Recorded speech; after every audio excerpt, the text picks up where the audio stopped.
Good morning. The Subcommittee on Digital Commerce and Consumer Protection will come to order.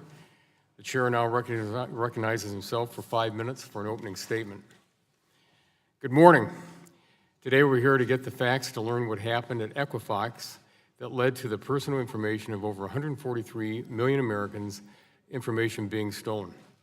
Americans deserve to know what Equifax is doing to fix the problem and help individuals that are impacted. We must find out what happened. The public deserves to know what happened and what steps are being taken to protect their sensitive data going forward. Today's hearing needs to shed some much-needed information and light on this breach.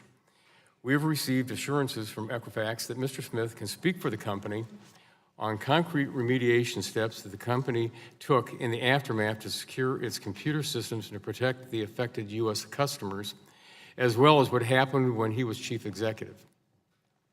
As chairman of the Digital Commerce and Consumer Protection Subcommittee, I often speak about the fact that we live in a digitally connected world.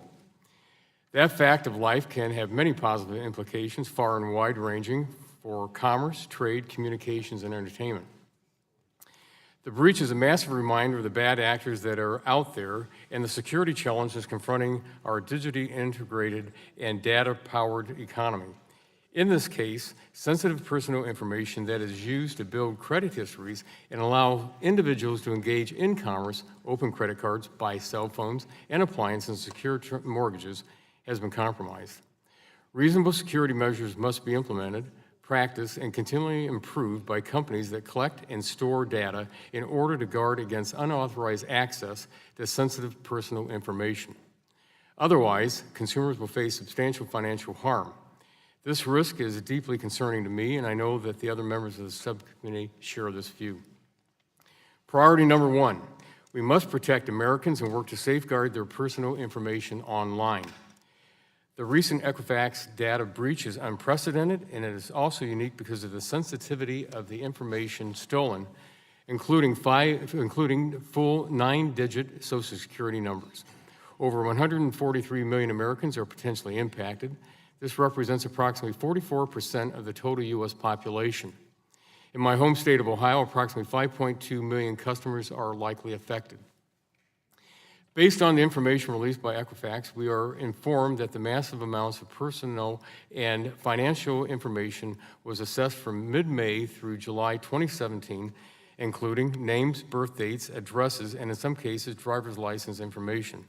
In addition, over 200,000 people had their credit card information stolen, and over 180,000 people had credit dispute documentation stolen.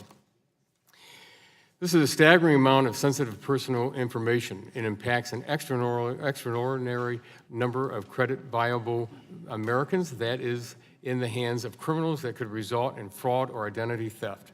We need these numbers confirmed. Today, we must understand the following. First, how did the hackers get into Equifax's system for so many weeks and pull so much information out of the system without being detected? Second, what processes and procedures were in place in the event of such a breach, and were those processes followed? There are many questions as to who knew what and when this information was known. This will have implications in other ongoing investigations. Further, the Chief Information Officer and Chief Security Officer made retirement announcements shortly after the public notice of the breach and have been available for questions about their role. Again, despite months of delay, why was Equifax's notification and consumer protection processes still met with misinformation, glitches, and overall confusion? For example, there are numerous reports of difficulties accessing Equifax's dedicated website or call centers. And there were dismaying reports that the official Equifax Twitter account directed consumers to a fake website. I believe the American public deserves to know the facts about when and how Mr. Smith, the company management, the board of directors were made aware its systems were vulnerable to hackers and how over 143 million sensitive personal data records were stolen. To that end, what were the steps taken and in what time frame to notify and help individuals that were impacted? I look forward to getting these answers today and many more questions for the American people answered this morning. And at this time, I will ask the gentlelady from Illinois, the ranking minority member, for 5 minutes for her opening statement. Thank you, Mr. Chairman, for holding this hearing. The Equifax data breach was massive in scale. 145.5 million American victims as of yesterday. I would call it shocking, but is it really? We have these underregulated, private, for-profit credit reporting agencies collecting detailed personal and financial information about American consumers. It's a treasure trove for hackers. Consumers don't have a choice over what information Equifax, or for example, TransUnion or Experian, have collected, stored, and sold. If you want to participate in today's modern economy, if you want to get a credit card, rent an apartment, or even get a job often, then a credit reporting agency may hold the key. Because consumers don't have a choice, we can't trust credit reporting agencies to self-regulate. It's not like when you get sick at a restaurant and decide not to go there anymore. Equifax collects your data whether you want to have it collected or not. If it has incorrect information about you, it's really an arduous process. I've tried it to get it corrected. When it comes to information security, you are at the mercy of whatever Equifax decides is right, and once your information is compromised, the damage is ongoing. Given vast quantities of information and lack of accountability, a major breach at Equifax, I would say, would be predictable, if not inevitable. I should really say breaches. This is the third major breach Equifax has had in the past 2 years. From media reports and the subcommittee's meeting with Equifax officials after the breach, it's clear to me that the company lacked appropriate policies and practices around data security. This particular breach occurred when hackers exploited a known vulnerability that was not yet patched. It was months later, before Equifax first discovered the breach, and it was another several weeks before Equifax shared news with the consumers, this committee, the Federal Trade Commission, and the Consumer Financial Protection Bureau. Senior officials at the company are saying they weren't immediately aware that the breach occurred, and yet, by the way, there were executives who sold over $1 million in stock just days after the breach was discovered, but yet not reported. And for a lot of Americans, that just doesn't pass the smell test. The response to the breach was its own debacle. Equifax offered consumers credit monitoring services that initially came with a mandatory arbitration clause, which fortunately has been corrected. Equifax tweeted links to the wrong URL, directing victims to a fake website.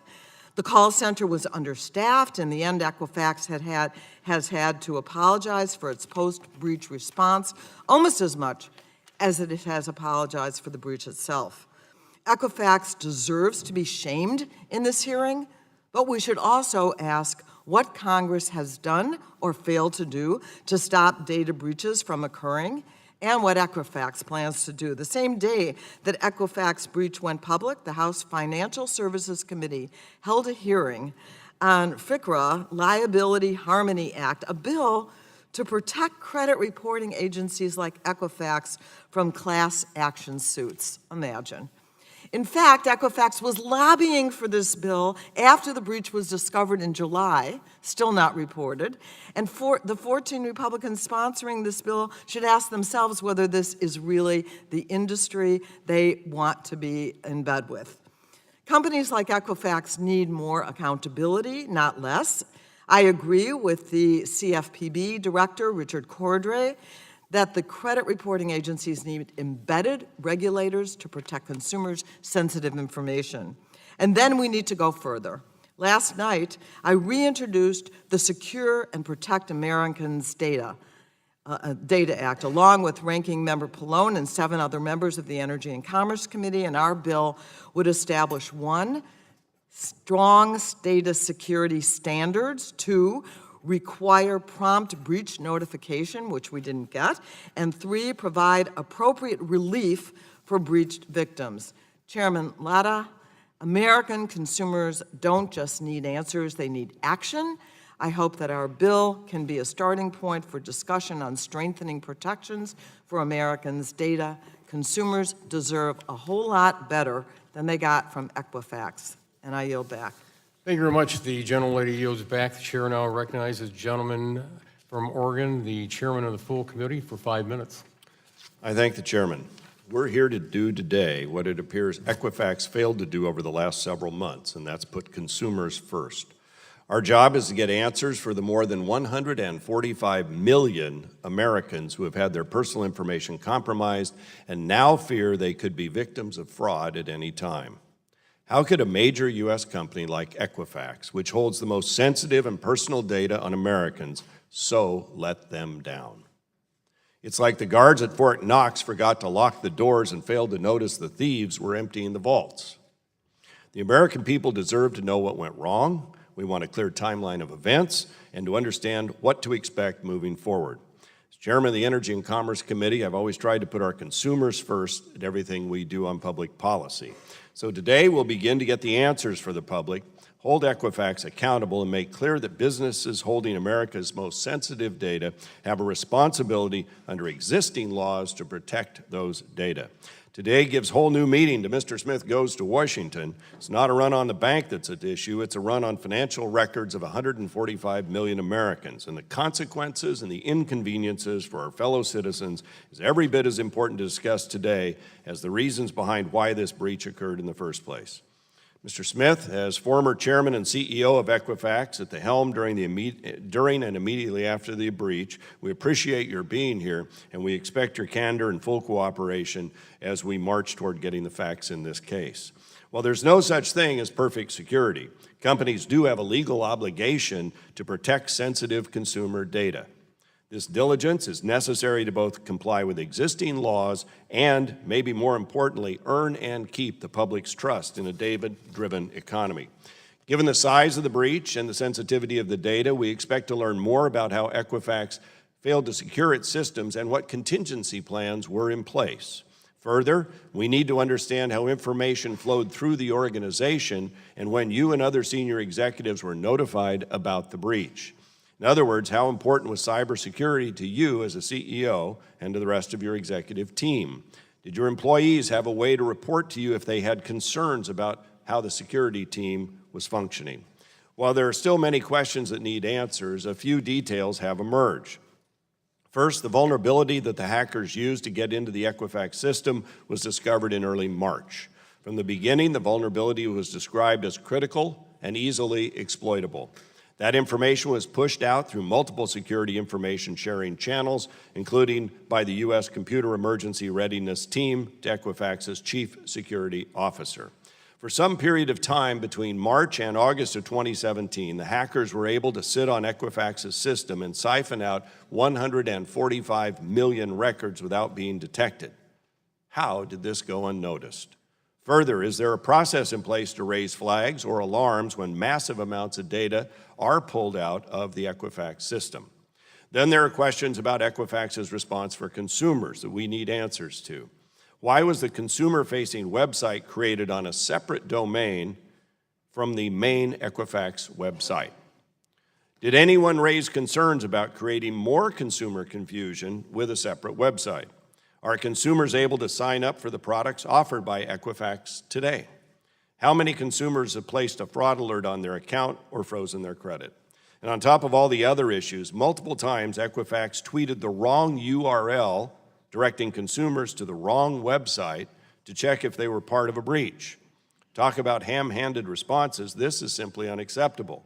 And it makes me wonder whether there was a breach response plan in place at all, and if anyone who was in charge of overseeing and executing that plan. I have to agree with the interim CEO when he said there's insufficient support for consumers. It's important that as Congress does its work on public policy issues, that the Federal Trade Commission and other agencies, including law enforcement agencies, continue their work, especially in light of recent reports that indicated there are markers of nation-state activity involved with this hack. But today, Mr. Smith, I and the rest of the committee and Congress and the country expect the answers. After all, the buck does stop with you as CEO. And I thank you for being here, and I return the balance of my time. Thank you very much. The gentleman yields back, and the chair now recognizes the gentleman from New Jersey, the chairman, or the ranking member of the full committee. Thank you, Mr. Chairman. While I understand that law enforcement and internal investigations into this incident are still ongoing, I expect to get more information today on what happened and why it took so long to inform the public. Most importantly, we want answers for consumers because Equifax's response to this breach has been unacceptable. So too has been Equifax's ongoing lax attitude when it comes to protecting consumer data. It's been 4 weeks since the breach was made public and at least 10 weeks since it was discovered by Equifax's employees, yet Equifax's customer service has been confusing and unhelpful. Equifax even tweeted a link to a fake website. Many of the remedies Equifax is now offering to consumers were not offered up front or in good faith. They were forced out of the company only after public outcry, and they are still inadequate. It's hard to imagine that anyone at Equifax thought it was a good idea to offer only 1 year of credit monitoring with an arbitration clause at first to boot. Free and comprehensive credit monitoring and identity theft protection should be offered for far longer than a year. Most recently, Equifax added lifetime credit locks to its offering, which consumer advocates suggest are weaker than credit freezes. Regardless, a lock or a freeze at only one credit bureau is almost useless. Equifax should work with the other credit bureaus to immediately create a free, quick, and easy-to-use freeze and unfreeze one-stop shop. And because credit freezes or locks may not work for everyone, going forward, Equifax should do more than credit locks. It should give consumers more control over how their data is used and stored. In addition, if Equifax wants to stay in business, its entire corporate culture needs to change to one that values security and transparency. After all, this is not Equifax's first data breach in the past year. Consumers do not have any say in whether or not the Equifax collects and shares their data, and that's what makes this breach so concerning. This is unlike other breaches at stores such as Target and Michael's, where consumers could make a choice and change their shopping habits if they were upset with how the companies protected data. That's simply not the case with Equifax. While data breaches have unfortunately become commonplace, it's long past time for Congress, beginning with this committee, to act. Since at least 2005, this subcommittee has been considering data breach legislation, but it's never become law, and it's time we change that. Yesterday, Ranking Member Schakowsky and I reintroduced the Secure and Protect America's Data Act. This bill would require enforceable, robust data security practices and meaningful notice to consumers. It would also give additional protections to consumers after a breach. Of course, breaches will continue to occur, but they occur more often when there is no accountability and no preventative measures are in place. And our bill will not stop mistakes and cybercrimes from happening, but we need to start somewhere. So, Mr. Smith, I read your op-ed in USA Today last month and the new CEO's op-ed in the Wall Street Journal last week, and I appreciate that you're both sorry, but my question is, what now? I'd like to yield now the remainder of my time to my colleague from New Mexico. Thank you to our ranking member, Mr. Pallone, and I thank the committee's leadership for organizing this important hearing. 500,000 million Americans, 145.5 million people at risk because of Equifax's failure. Now, Mr. Smith, the American people deserve answers, and I hope you are prepared to provide them, not just about what caused the breach, but what Equifax is doing to prevent this from happening again, and to ensure that those who were harmed are made whole. I worry that your job today is about damage control, to put a happy face on your firm's disgraceful actions and then depart with a golden parachute. Unfortunately, if fraudsters destroy my constituents' savings and financial futures, there's no golden parachute awaiting them. We have questions, and it's our expectation that you have concrete answers. And I hope this hearing is just the start of our committee's work.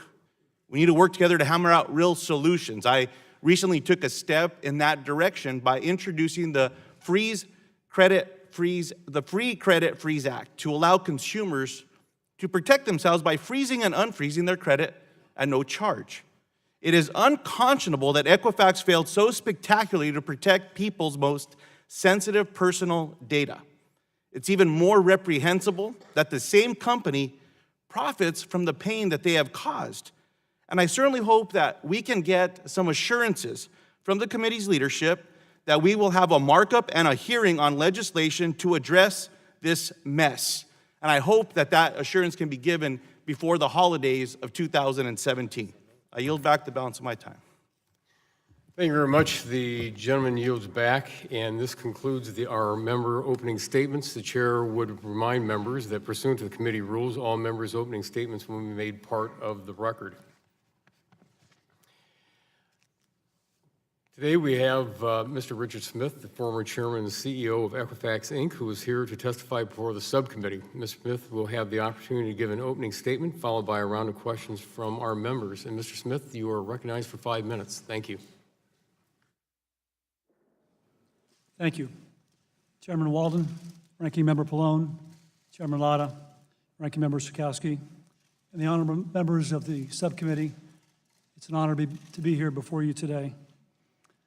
My name is Rick Smith, and for the last 12 years, I have had the honor of being the CEO and the chairman of Equifax. Earlier this week, I submitted a written testimony, which at this time I don't plan on going through any detail on that, but rather I'm here today to explain to you, you and the American people, how criminal hackers were able to steal personal information on over 145 million Americans from our servers, and as importantly to discuss with you today what the company's response was to that criminal hack. The criminal hack happened on my watch, and as CEO, I am ultimately responsible, and I take full responsibility. I'm here today to say to each and every person affected by this breach, I'm truly and deeply sorry for what happened. I've talked to many consumers, I've read your letters, and Equifax is committed to make it whole for you. Americans have a right to know how this happened. I've prepared to testify today about what I've learned and what I did about this incident in my role as CEO and as chairman of the board, and also what I know about the incident as a result of being briefed by the company's investigation, which is ongoing. We know now that this criminal attack was made possible because of a combination of human error and technological error. The human error involved the failure to apply a software patch to our dispute portal in March of 2017. Technological error involved a scanner which failed to detect that vulnerability on that particular portal. Both errors have since been addressed. On July 29th and July 30th, suspicious activity was detected, and the team followed our security incident protocol. The team immediately shut down the portal and began our internal security investigation. On August 2nd, we hired top cybersecurity forensic and legal experts, and at that time, we notified the FBI. At that time, to be clear, we did not know the nature or the scope of the incident. It was not until late August that we concluded that we had experienced a major breach. Over the weeks leading up to September 7th, our team continued working around the clock to prepare. We took 4 steps to protect consumers. Step number 1, determining when and how to notify the public, relying on the advice of our experts that we needed to have a plan in place as soon as we announced. Step 2, helping consumers by developing a website, staffing up massive call centers, and offering services free to every American. 3, preparing for increased cyber attacks, which we were advised by the cybersecurity experts that we should expect. And finally, continuing to coordinate with the FBI and their criminal investigation of the hackers, and also to notify other federal and state agencies. In the rollout of our remediation program, mistakes were made, for which, again, I deeply apologize. I regret the frustration that many Americans felt when our websites and call centers were overwhelmed in the early days. It's no excuse, but it certainly did not help that Hurricane Irma took down 2 of our larger call centers in the first few days after the breach. Since then, however, the company has dramatically increased its capacity, and I can report to you today that we've handled over 420 million consumer visits to our website in just over 3 weeks. And the wait times at the call centers have been substantially reduced. At my direction, the company offered a broad package of services to all Americans.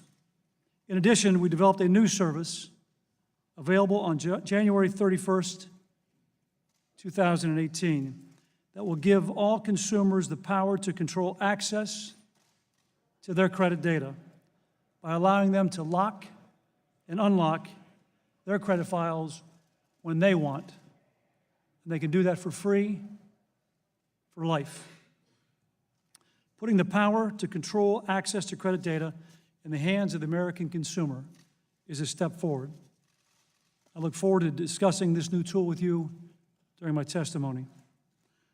As we've all painfully learned, data security is a national security problem. Putting the consumer in control of their credit data is a first step towards a long-term solution to the industry, or the problem of identity theft. But no single company can solve a larger problem on its own. I believe we need a public-private partnership to evaluate how to best protect Americans' personal data going forward. I look forward to being a part of that dialogue. Chairman Walden, Ranking Member Pallone, Chairman Latta, Ranking Member Sikowski, and the honorable members of the subcommittee, thank you again for inviting me here today to speak to you. I will close by saying, again, how sorry I am for this breach. On a personal note, I want to thank the many hardworking and dedicated employees who have worked with me so tirelessly over the past 12 years at Equifax. Equifax is a very good company with thousands of great people waking up every day trying to do what is right. I know they'll continue to work tirelessly, as we have over the past 2 months, to right the wrong. I'm looking forward to answering your questions. Thank you. Thank you very much. This concludes our witness testimony. We'll move into the question and answer portion of our hearing. I'll begin with the question, recognize myself for 5 minutes, and I would remind members, because we do have quite a few members that want to ask questions today, I'm going to try to keep the 5-minute rule on questions in place, so you'll hear the tapping, but I will begin with the questioning. Mr. Smith, the timeline of events is raising some red flags I'd like to ask you about. According to your statement, the first time you heard about the breach of security was on July the 31st of 2017. Is that correct? Yes, Congressman, that is correct. And you first asked for a briefing about the breach on August the 15th. Is that correct? Yes, that is correct. Okay. And the first time the board of directors was notified about the breach was August the 24th. Is that correct? The full board? Congressman, on the 22nd of August, I notified our lead director, presiding director at that time. The full board was briefed on the 24th, again on the 25th, and subsequent meetings after that. All right. And you notified the public about the breach on September the 7th, correct? That is correct. Okay. You state in your testimony that you began developing the remediation for consumers on August the 24th or the 25th. Why was there a 10-day delay between you finding out that personal information had likely been stolen beginning to develop the remediation plan? And do you think that 10-day window was responsible for having learned about that personal information being stolen to start talking about how to talk to the consumers? Congressman, I understand the question, if I may. Go back to the time frame of the 31st. So if you go to the 29th and 30th, someone in security had detected what they deemed as suspicious activity. That is something that happens routinely around our business. On the 30th, they bring down this particular portal, and they start their own internal investigation. As I had mentioned in my opening comments and my written testimony, on the 2nd of August, they had engaged leading forensic experts, cyber experts, and leading King & Spalding, a leading law firm, and their cybersecurity team. When you talk to the forensics experts, they will tell you the complications of trying to understand where these criminals were, the footprints they had left, the inquiries they had made is a cumbersome process. That's why it took weeks before we had an indication for the breadth and the depth of the issue, which brought us to the August 24th date that you'd mentioned. Well, let's back up to July the 31st, when you learned, again, you were talking with the experts at that time, you learned about the breach, and you testified that you did not know that personal information had been stolen at that point. But did you ask anyone if personal information had been stolen when you found out about that breach? Congressman, on the 31st, all I was told at that time was that security had noticed a suspicious movement of data out of an environment we call a dispute portal. It wasn't until later that they understood that was an actual dispute document. We had no indication on the 31st of July that there was any PII information that was vulnerable. Okay, so I guess, not knowing if that information, that personal information had been stolen at that time, you know, your company's built on data, and at any point, did you think it was important, or if somebody in the company start looking at personal data had been stolen at that point? Congressman, I can tell you, we're working with the best forensic auditors in the business. They do this for a living. We had a great cyber team from King & Spalding with us. It took them time. At that time, they did not know if data had been compromised, exfiltrated, or what the data was. If we could go back when you did find out about the breach and that conversation with your Chief Information Officer, Mr. Webb, how did he exactly tell you that there had been a breach? Was it a phone call, an email, in person? How did he notify you of the breach? It was a face-to-face brief meeting on the 31st. At that time, he had just learned as well, so the data was very, very fresh to him, and the incident was described as a incident, not as a breach. Is that the normal way for that information, if there had been a breach at the company, to notify someone, as for the CIO to come and just give a face-to-face, or is that the standard operating procedure then? Congressman, at that time, we had no indication it was a breach. It was a suspicious activity. Did you tell anyone else in senior management or any other members of the board of directors about the breach at that time, or is it just not until you told on August the 22nd when you had the one call, and then the 24th before the rest of the board of directors? Did anyone else know about the breach? Again, it's important to say, on July 31st, we did not know it was a breach at that time. Suspicious activity only. The first notification to the board was the lead director on the 22nd of August, which followed, in the chronology of events, a meeting I had with our cybersecurity experts and our outside counsel that occurred on the 17th of August. That's when the picture was starting to develop. Thank you. My time's expired, and I'll recognize the gentlelady from Illinois, the ranking member, for 5 minutes. Thank you, Mr. Chairman. I'm going to get right to it. I wanted to ask some questions about John Kelly, the Chief Legal Officer, who I understand is responsible for security at Equifax, or was, at least at the time of the breach and its discovery. Is that right? That is correct, Congresswoman. And Mr. Kelly, in turn, reports directly to you, the CEO, correct? Correct. Okay. So we were told that Mr. Kelly was informed by the Chief Security Officer the week of July 30th, we've just been talking about that a cybersecurity incident, you mentioned that, had occurred. Is that correct? He was notified, is my understanding, on the 31st of July, that there was a 31st, okay. suspicious activity in a particular environment called a web portal that was a dispute environment. We were told that Mr. Kelly, this is our staff, was informed at the same time that the incident might have compromised personally identifiable information. Is that correct? The only knowledge I have is he was notified on the 31st that there was suspicious activity in a consumer dispute portal. We were told that Mr. Kelly then wrote a short memo to you regarding the incident. Is that correct? Correct, Congresswoman. And in his email, it said some suspicious activity. Okay. Around that same time, 3 Equifax executives sold over $1 million of Equifax stock. That's on August 1st and August 2nd. And it's reported that Mr. Kelly was ultimately responsible for approving those sales. Is it true that Mr. Kelly or one of his direct reports would have been required to sign off on these stock sales? Yes, Mr. Kelly, who's our general counsel, owns the clearance process, and he Yeah, would, I have a lot of questions, so the answer is yes. He was supposed to sign off. yes. Did any one of these 3 executives have knowledge that cybersecurity incident had occurred? To the best of my knowledge, Congresswoman, no. When were they informed that the incident had occurred? I don't know exactly the date that they were informed, but they were not, to the best of my knowledge, they had no knowledge at the time they cleared their trades to the general counsel. Do you know for sure that they didn't know?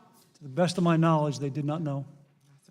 Mr. Kelly, who we were told knew of the breach and that it contained personal information and yet still approved the stock sale, is he still Chief Legal Officer for Equifax? Congresswoman, I would come back to it again. He did not know it was a breach when he approved. That it could have been a breach. All he knew at the time, is my understanding, is suspicious activity when he approved the sales. Well, what the heck does suspicious mean? It could be a breach, right?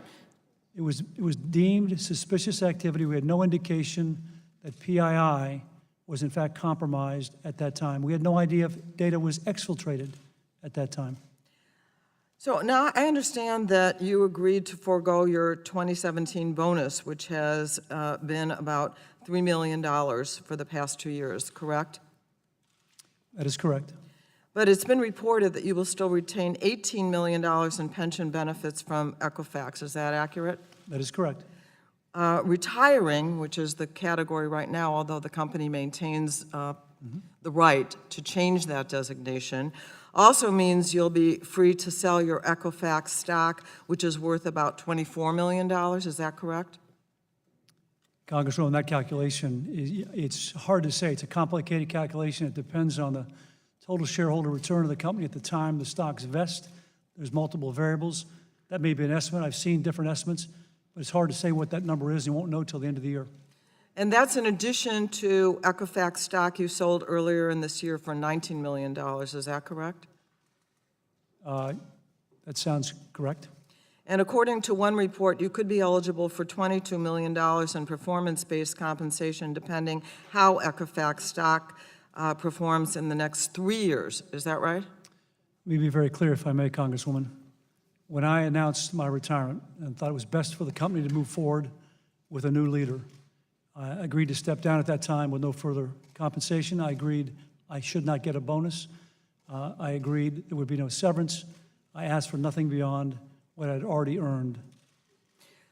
I was just informed by staff that the chief security officer told the chief legal officer verbally that there was PII that, according to a call with staff yesterday, that actually there was a mention of the breach of personally identifiable information.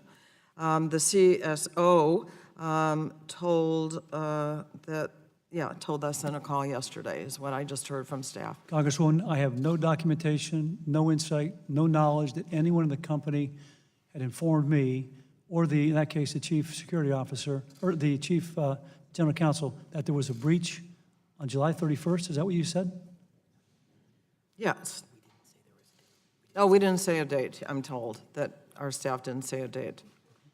Okay, let me just say I'm glad the FBI is looking into it. Many state attorneys general, the city of Chicago has sued, so we'll probably get more information that way as well. Thank you. Thank you very much. The gentlelady's time has expired. The chair now recognizes the chairman of the full committee, the gentleman from Oregon, for 5 minutes. Thank you, Mr. Chairman. Mr. Smith, thanks again for being here today. As you know, this is a sample of a copy of an Equifax credit report in my hand. It lists Social Security numbers, address, credit history, debts, all the sort of personal financial information. It's the lifeblood of Equifax, right? I mean, these data points are really, really important to what you do as a company. Congressman, that's correct. It's a $3 billion company, data on 820 million customers worldwide, and yet it appears this breach happened because the company didn't know it was running certain software on its system, right? The Apache Strut software that had the patch requirement. Yeah, Congressman, as I alluded to in my opening comments and the written testimony, there was a human error and a technology error that did not allow us to identify. And I think that's what we're trying to get to here. If I understand it right, your own information technology system did not tell the Equifax Security Division that the Apache Strut software, which contained the vulnerability that led to this breach, was running on the Equifax system. How did that happen? Congressman, the day after the notification came out from CERTS, the security team notified a wide range of people in the technology team who were responsible for then finding the patch, finding the vulnerability, applying the patch, and then days later, as is typical protocol, to deploy a technology scanner to then go look for the vulnerability, find the vulnerability. If it found a vulnerability, it knew it was not patched. Both the human deployment of the patch and the scanning deployment did not work. But the protocol was followed. Okay, so then people ask us, how does that happen? If, as a sophisticated a company as you headed is, with so much at risk, how does this happen? And you know, we have colleagues that say we're going to, double the fines, triple the fines, put fines in, do all these things, but how does this happen when so much is at stake? I don't think we can pass a law that, excuse me for saying this, but fixes stupid. I can't fix stupid, as a colleague of mine used to say. With so much at risk, I've talked to other software companies and people in this space who say some companies have an automated system that when a patch comes out, it automatically gets installed. That's not what you had necessarily, right? I'm unaware of an automatic patch. System we have in place is security gets notification, and it's not uncommon to get notification from software providers routinely about vulnerabilities that are discovered. Right. They follow the protocol, which is to notify the appropriate people within the time frame that the protocol called for. Unfortunately, the human error was they did not find the patch. Did not know. If I could, the human error piece you reference, is that they didn't know that that particular software was running on your system, Apache Struts was running? Because that's what needed patching, right? Congressman, great question, if I may clarify. Yeah, please. The human error was the individual who was responsible for communicating in the organization to apply the patch, did not.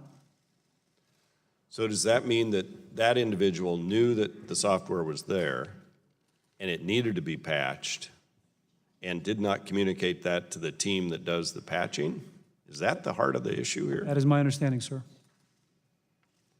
And there's no, I was on a bank board for a while, and we always had sort of double checks on everybody, right? Do you not have a double check of some sort, an audit of some sort? Is there? It seems like that was a single point. The double check was the scanning device that was deployed a few days later. But did the scanning device I don't know how that process works. Does it know you have that software, or do you have to tell it that's what you're scanning for? It's the latter. You got to tell it what it's looking for. It scans the environment And looking so for the individual who didn't tell the IT team, I'll call it the IT team, whatever, the security team, that's where the individual failed. Was that the same person telling them what to look for? No, the scanner is deployed by the security team, and I should clarify there that the rationale, the reason why the scanner, the technology piece, did not locate the vulnerability is still under investigation by outside counsel. All right. One final question. You've referenced this suspicious movements of data. You've referenced incident. American people think all of that is breach. How regularly did you have incidents or suspicious movement of data? Is this a routine thing that people would call, hey, we had another incident, we got another suspicious movement of data, or was this sort of outside normal Congressman, thank you for that operations? question. As you alluded to in your comments, we do have a lot of data, and our primary goal is to protect that data, and we have experienced millions of suspicious activity against our database any given year. But to the point that the head of your security team comes to you and says, hey, we got another one? Oh, yeah, that is not uncommon. It's not uncommon. How often would that happen in the course of a week? That they would come to the CEO and say, heads up? I don't have a number for you, Congressman, but it's not uncommon. It's not uncommon for us to engage forensic audit firms. It's not uncommon for us to engage outside counsel to help us think things through when there's suspicious activity. It's a part of doing business in a data business, as you alluded to. Thank you for the indulgence on the committee. I yield the balance of my time. The gentleman yields back, and the chair recognizes the ranking member of the full committee, the gentleman from New Jersey, for 5 minutes. Thank you.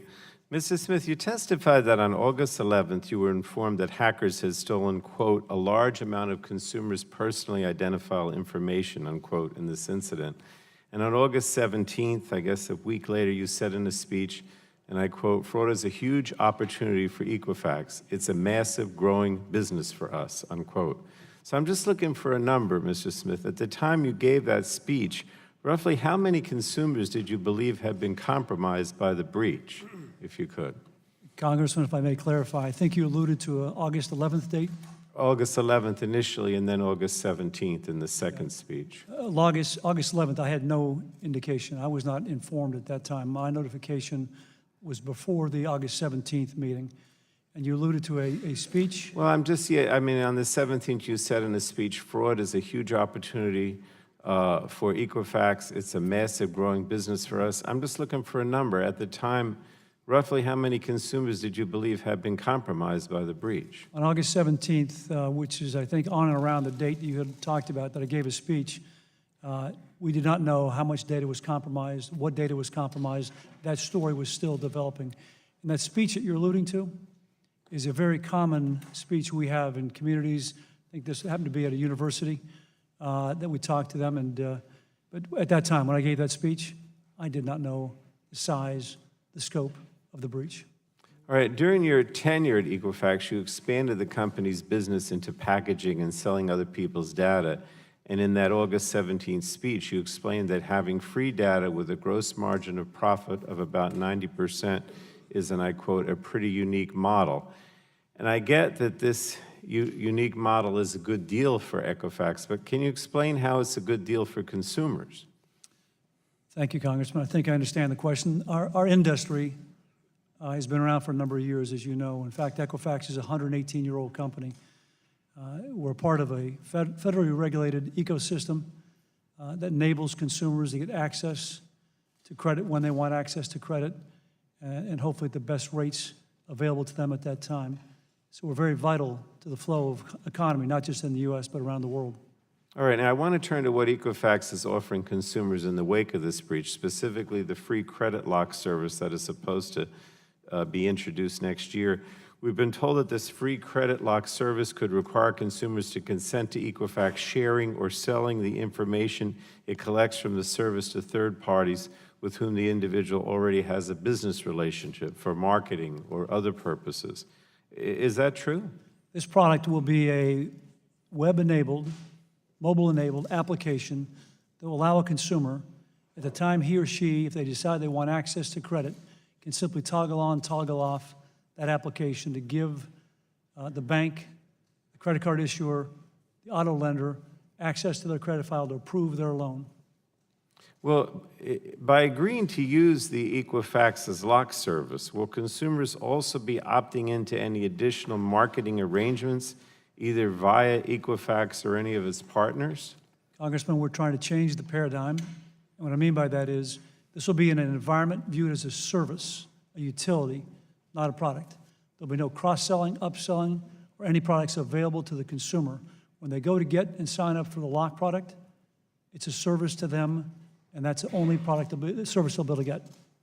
Now, will Equifax give consumers an easy and free method to choose not to share their data in this way, even if the consumer already has a business relationship with the third party? Yeah, Congressman, I'd envision as this evolves over time, the consumer will have the ability to invite into their world who they want to have access and who they do not. It'll be their choice, their power, not ours to make that decision.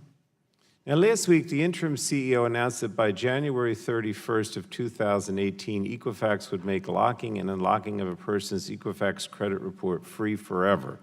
A credit report lock is already included in Trusted ID Premier and other services like credit monitoring and identity theft insurance. Will that still end after 1 year? Congressman, a couple of differences. Number one, the product we offer today for consumers protects the consumer at the same level of protection they'd get January 31st. The difference is today is a browser-enabled product or service.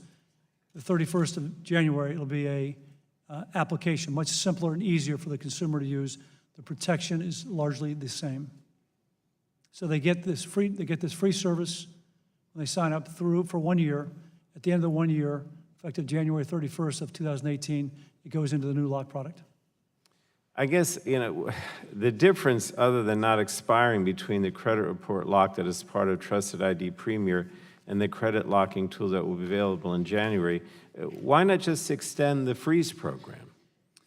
There's a difference between the freeze product, which was came to pass with FACTA back in 2003, passed into law in 2004.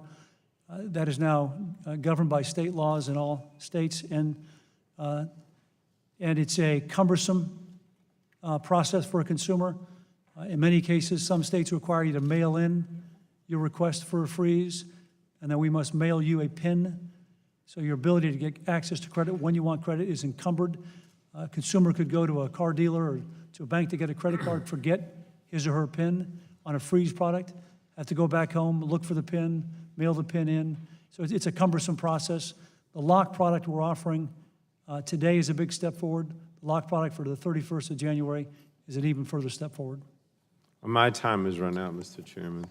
Thank you very much. The gentleman's time has expired. The chair now recognizes the chairman emeritus of the full committee, the gentleman from Texas, for 5 minutes.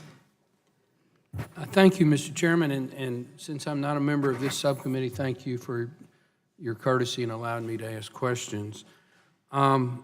Smith, what's the market value of Equifax? What's your company worth, or your former? Yeah, Congressman, last time I checked, it's somewhere close to $13 billion. $13 billion. I'm told by my staff that this latest data breach was about 143 million people. Is that right?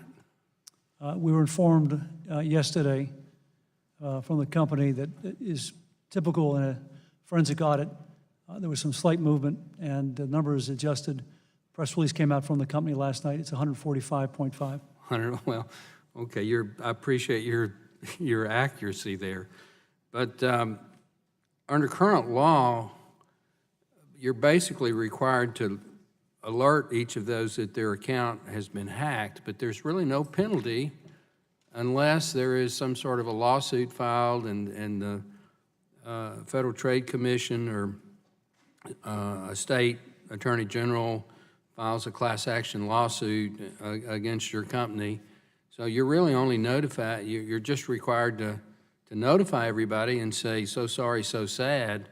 I understand that your company has to stay in business, has to make money, but it would seem to me that you might pay a little bit more attention to security if you had to pay everybody whose account got hacked a couple of $1,000 or something.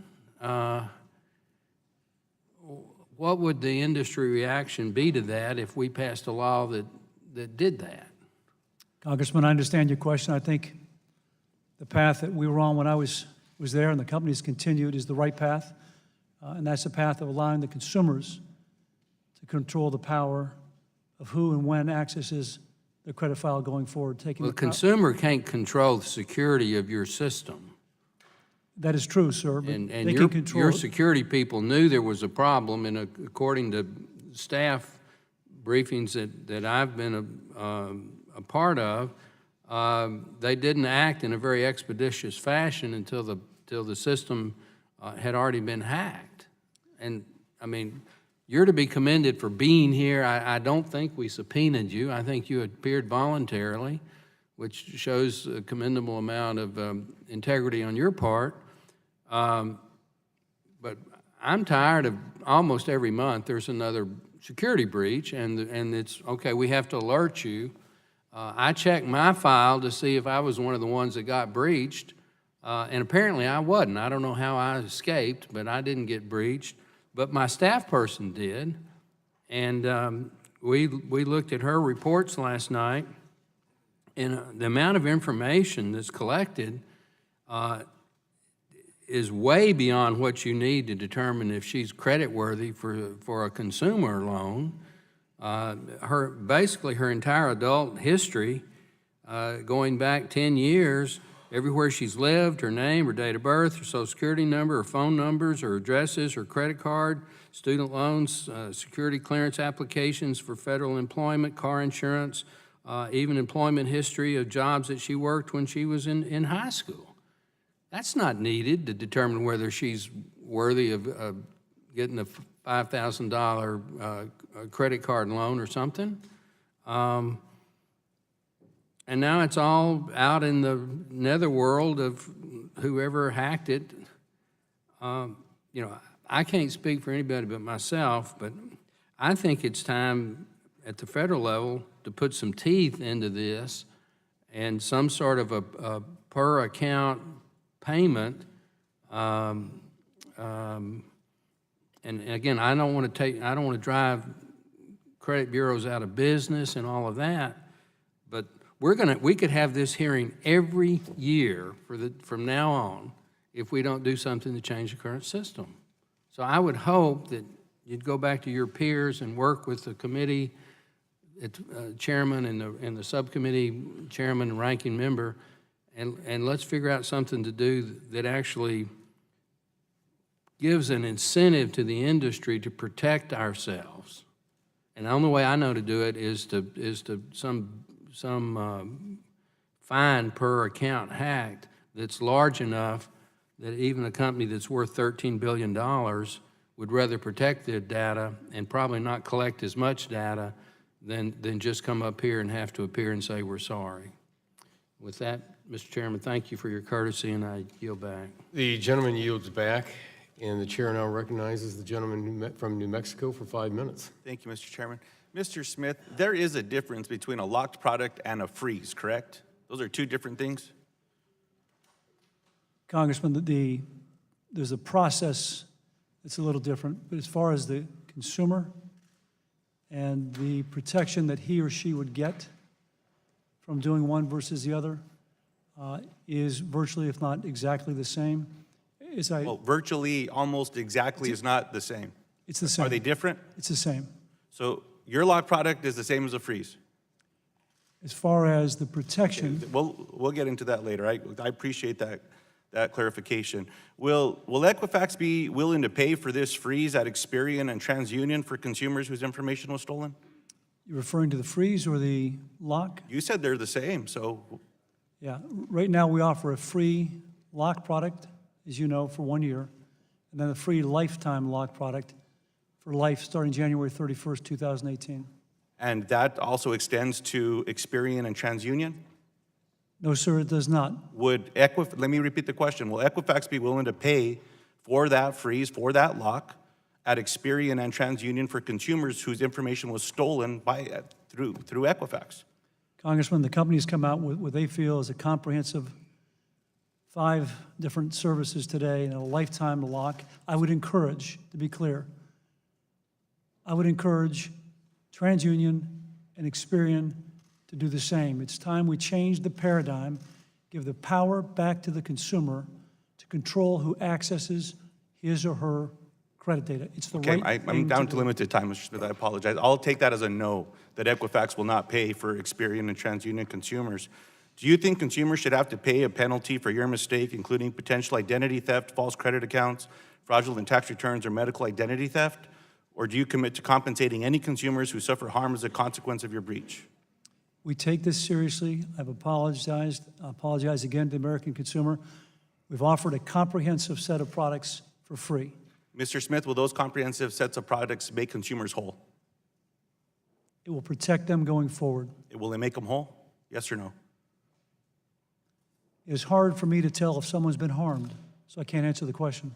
If someone's credit has been stolen and someone went and opened up a bunch of their accounts, bought furniture, bought cell phones, bought a bunch of fuel, and now this consumer can't fix their history, they've been harmed. In that case, will Equifax make that person whole? Congressman, as I said, I apologize.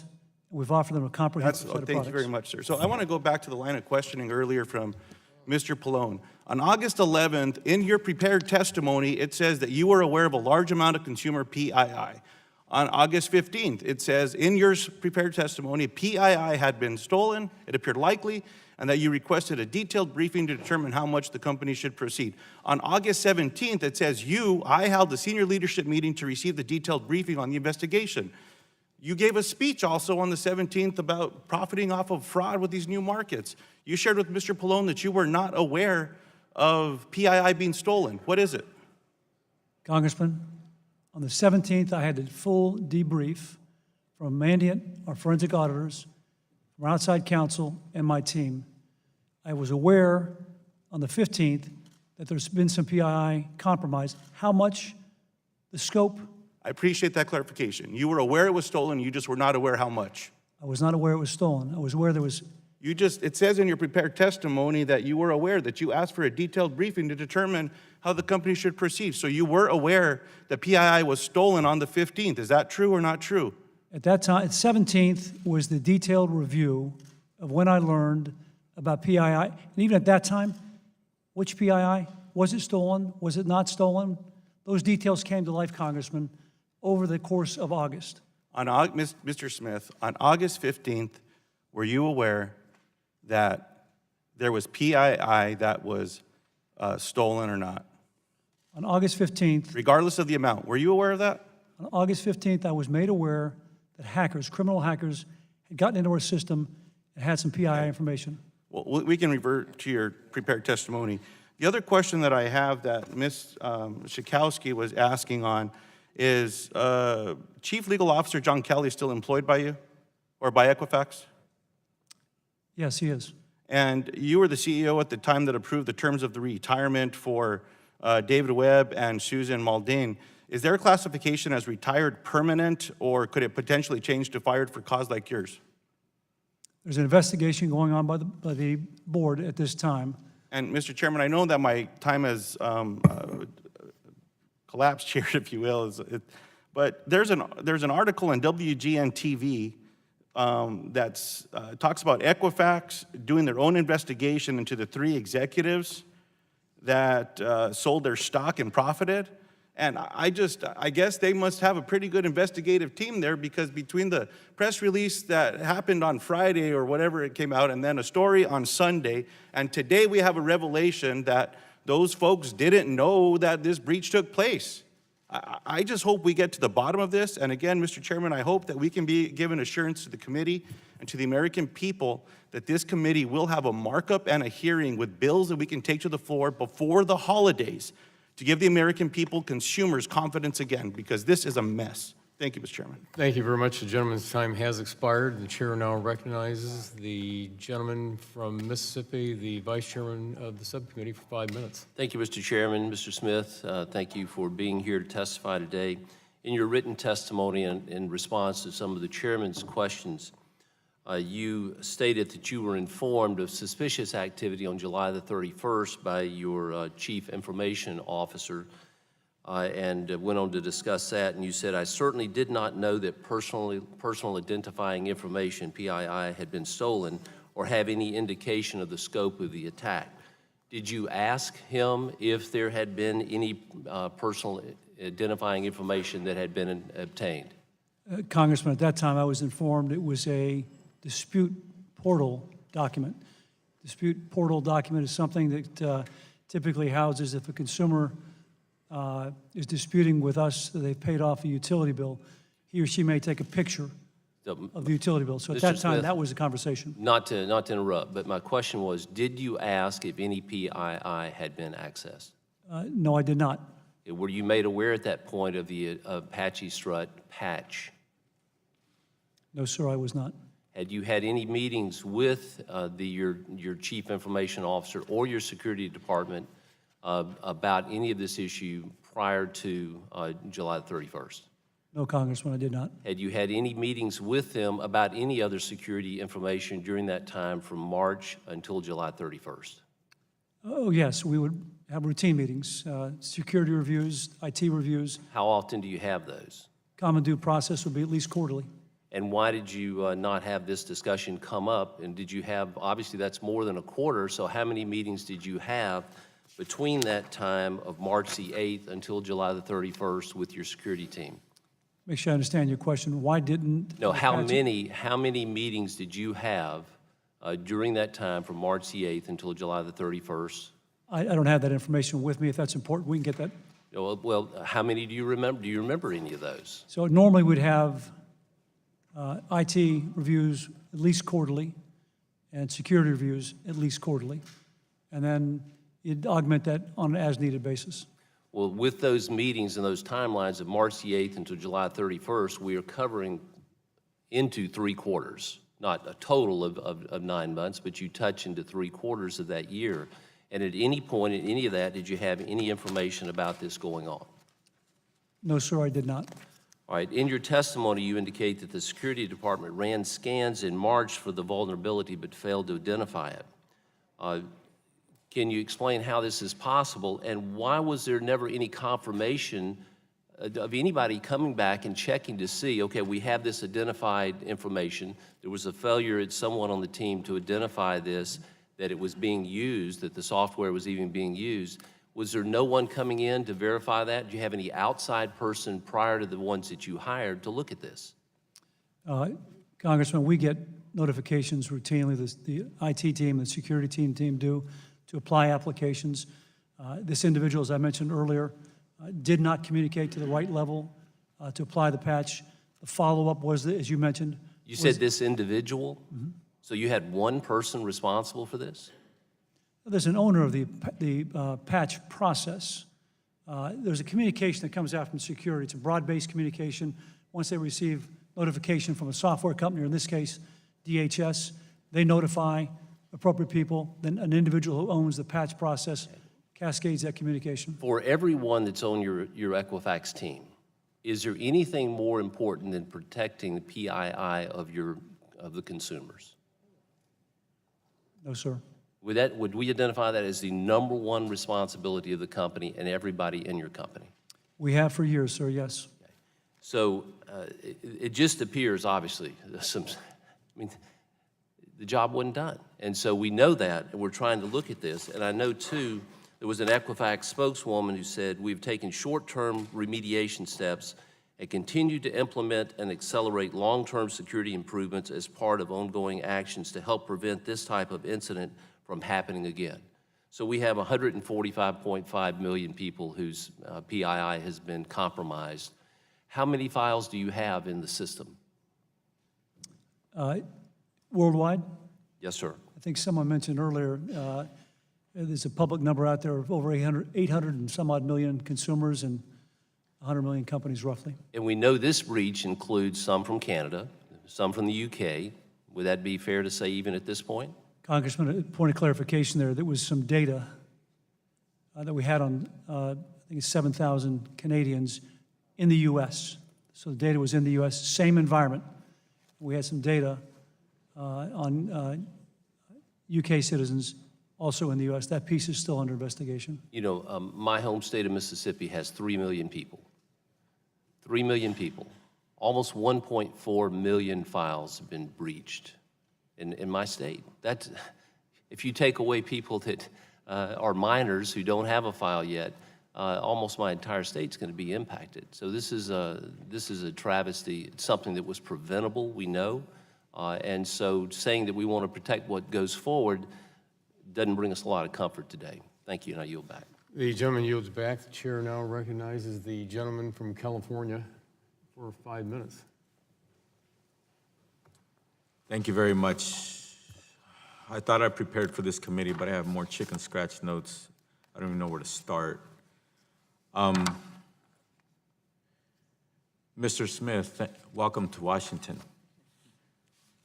Are you currently employed by Equifax? No, sir. You are not. When you decided to come before this committee, were you specifically requested by name to come to this committee, by this committee, or were you offered up by Equifax as the representative of Equifax to come represent Equifax before this committee? I believe I was asked specifically to come before the committee. By Equifax or the committee? My understanding is by the committee. Okay. Okay. Apparently, the committee asked for the CEO at the time, and at that time, you were still the CEO, but you're no longer the CEO. Did you inquire as to why the current CEO or interim CEO didn't come before this committee? I did not, but I felt personally it was my obligation. The breach occurred under my watch. Okay. And as I said in my written testimony and my oral testimony, I ultimately take that responsibility, so I thought it was important that I'd be here. Thank you. I get the picture. On August 31st, or excuse me, on July 31st, you were notified of the suspicious activity that eventually, as we now know, is a 145 million person breach. Was it July 31st, was it? Yes, Congressman, it was a brief interaction A verbal interaction? with, And then yes. you just referenced, as an answer to another one of my colleagues' questions, on August 31st, you received some kind of email referring to the possible breach?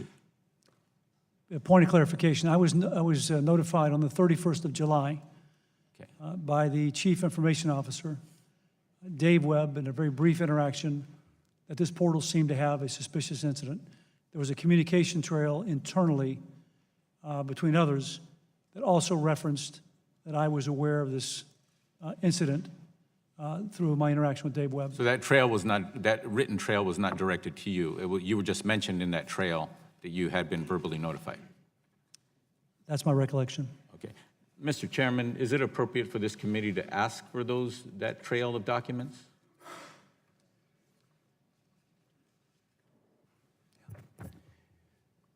Ask for our counsel, but I'd say, Okay, well, if it's appropriate, Mr. Chairman, what I would like is for my office and this committee to receive copies of that trail that it's been referenced more than once to some of our questions here on this committee, on this congressional committee. It's come to my attention that several people are no longer with the corporation. You're not officially with the corporation anymore. The CIO at that time is no longer the CIO of the corporation of Equifax? That is correct. And then there's another higher up that is no longer, The Chief Security Officer. okay, Chief Security Officer. However, the then John Kelly, Chief Legal Officer, was the Chief Legal Officer at that time, but still is currently the Chief Legal Officer, correct? That is correct. Okay. Apparently, the Chief Legal Officer, on or about between July 29th and August 1st, went to outside counsel and hired outside counsel who, correct? No, Congressman, what occurred on August 2nd is that the Chief Security Officer reached out to a forensic expert, cyber expert, and outside counsel, King and Spalding, and she engaged them at that time. Okay, thank you. When executives at Equifax want to sell stock, they need to get the Chief Legal Officer to sign off? Yes, correct, Congressman. There's a protocol that requires the General Counsel of Equifax to approve that sale. Okay.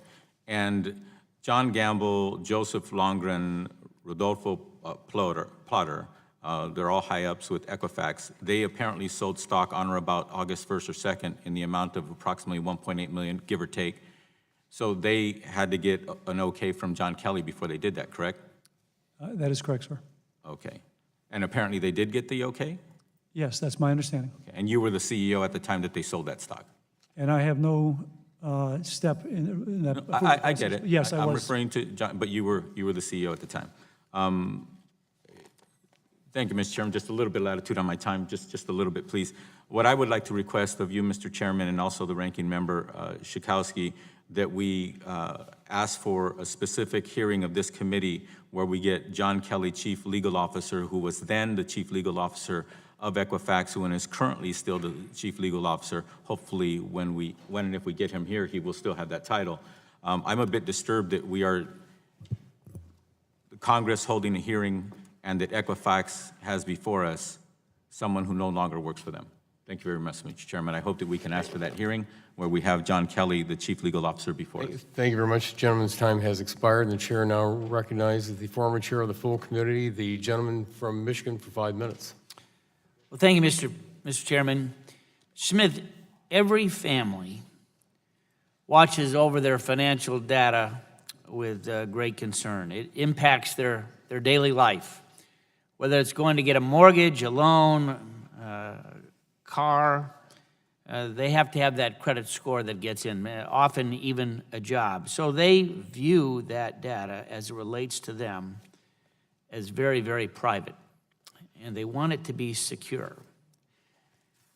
Here is an Equifax credit report for somebody that I know. It's 131 pages long. Unbelievable in terms of the data that has been collected on this particular individual. I would guess that most individuals have no clue that there's that much data that's been assembled on their own personal family account. Now, you said earlier that the data was compromised.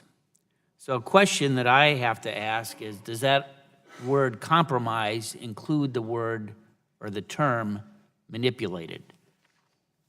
Are those folks who broke into that account, are they able to actually change the accurate data that might be reflective of their own personal story? Could that be changed? Congressman, I understand your question. The database was attacked by criminals, that we know. The forensic experts that we engaged, in this case Mandiant, has led us to believe that there's no indication that the data that's left behind has been manipulated. Now, one of the things that's in this report,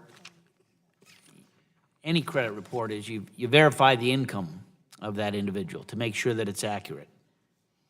And as I understand it, and I go again, personal experience, when one goes to get a loan, whether it's a mortgage or a car, often one of those little boxes that you check is that you are allowing permission to look at that tax return of the individual. Is that not correct?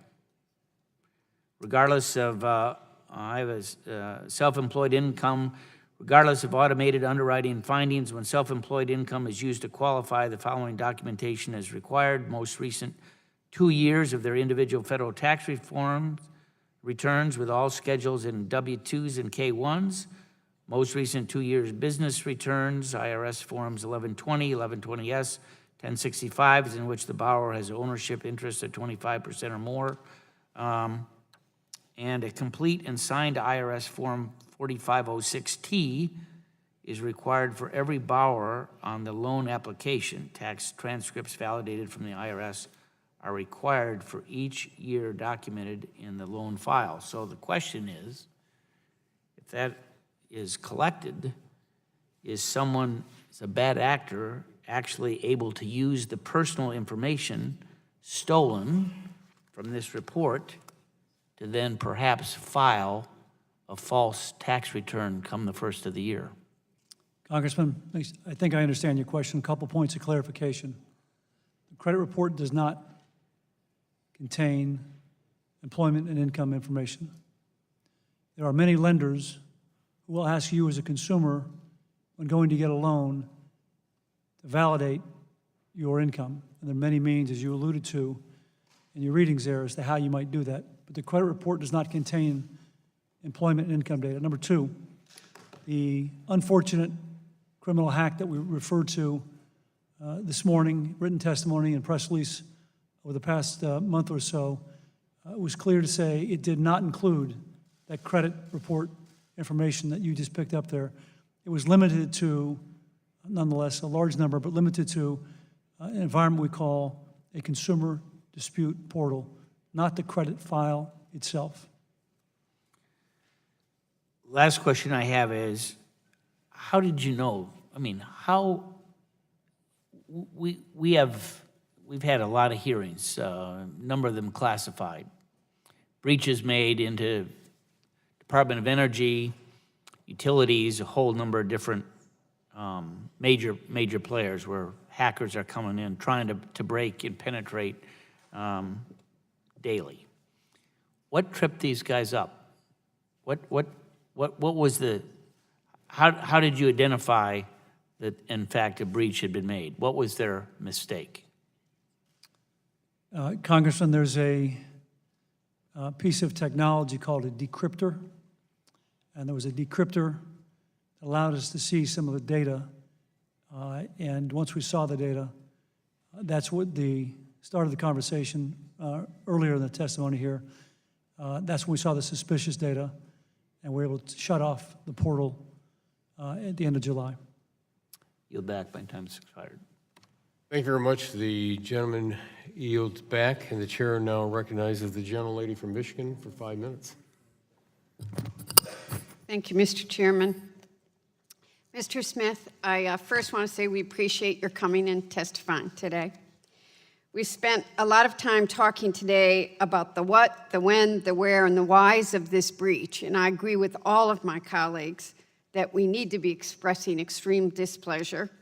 But I want to ask a few questions about where we go from here, because I hope this has awoken the American consciousness about privacy and credit that they need to be paying far more attention to. This breach is different than most. Not only the scale of those affected, but the type of information taken. In the past, folks usually just changed your passwords. Maybe you got a new credit card and that was it. You know, it was an annoyance, but it had no real impact on your life. That's not so simple when it's your Social Security number or other personal information. You can't change your Social Security number, and I can't change my mother's maiden name. This data is out there forever. Clearly, something needs to be done. We can all sit here and talk about what went wrong, but we are doing the public a disservice to not at least begin the discussion on how to improve data security. That's why I am a proud co-sponsor of Representative Schakowsky and Ranking Member Pallone's bill. It's a good first step that needs to be given serious consideration. And I am also introducing the Data Protection Act of 2017. Whatever path we choose going forward, it's important that we take action on the topic and that all American consumers pay attention. Now, I'd like to ask a few questions. Nobody's asked this question yet, so just a quick yes or no. Have you or anyone on your team seen signs that the attackers were backed by a nation state? Congresswoman, we've engaged the FBI at this point. That's all I'll say. I don't think it's all the same, but thank you. After your security department blocked the suspicious traffic you mentioned in your testimony, did anyone from your team or outside companies venture beyond the perimeter of your network to attempt to locate where they came from? Congresswoman, yes, we have the ability to track the IP address of the criminals, but as you know, finding the location where the IP address does not necessarily tell you where they're from. It's easy to set up IP addresses anywhere in the world. I think we all care about this, but I want to move to this other topic. I share your belief that placing control of access to consumers' credit data should be placed in the hands of the consumer, but most people have no idea that Equifax was even holding their data. I unfortunately learned a long time ago because this isn't the first data theft, and Doris and I both were part of something else where they got our Social Securities and numbers of mothers' maiden names. It's one thing to take steps to mitigate damages after breaches occurred, but going forward, we must give consumers the chance to protect themselves before a breach happens.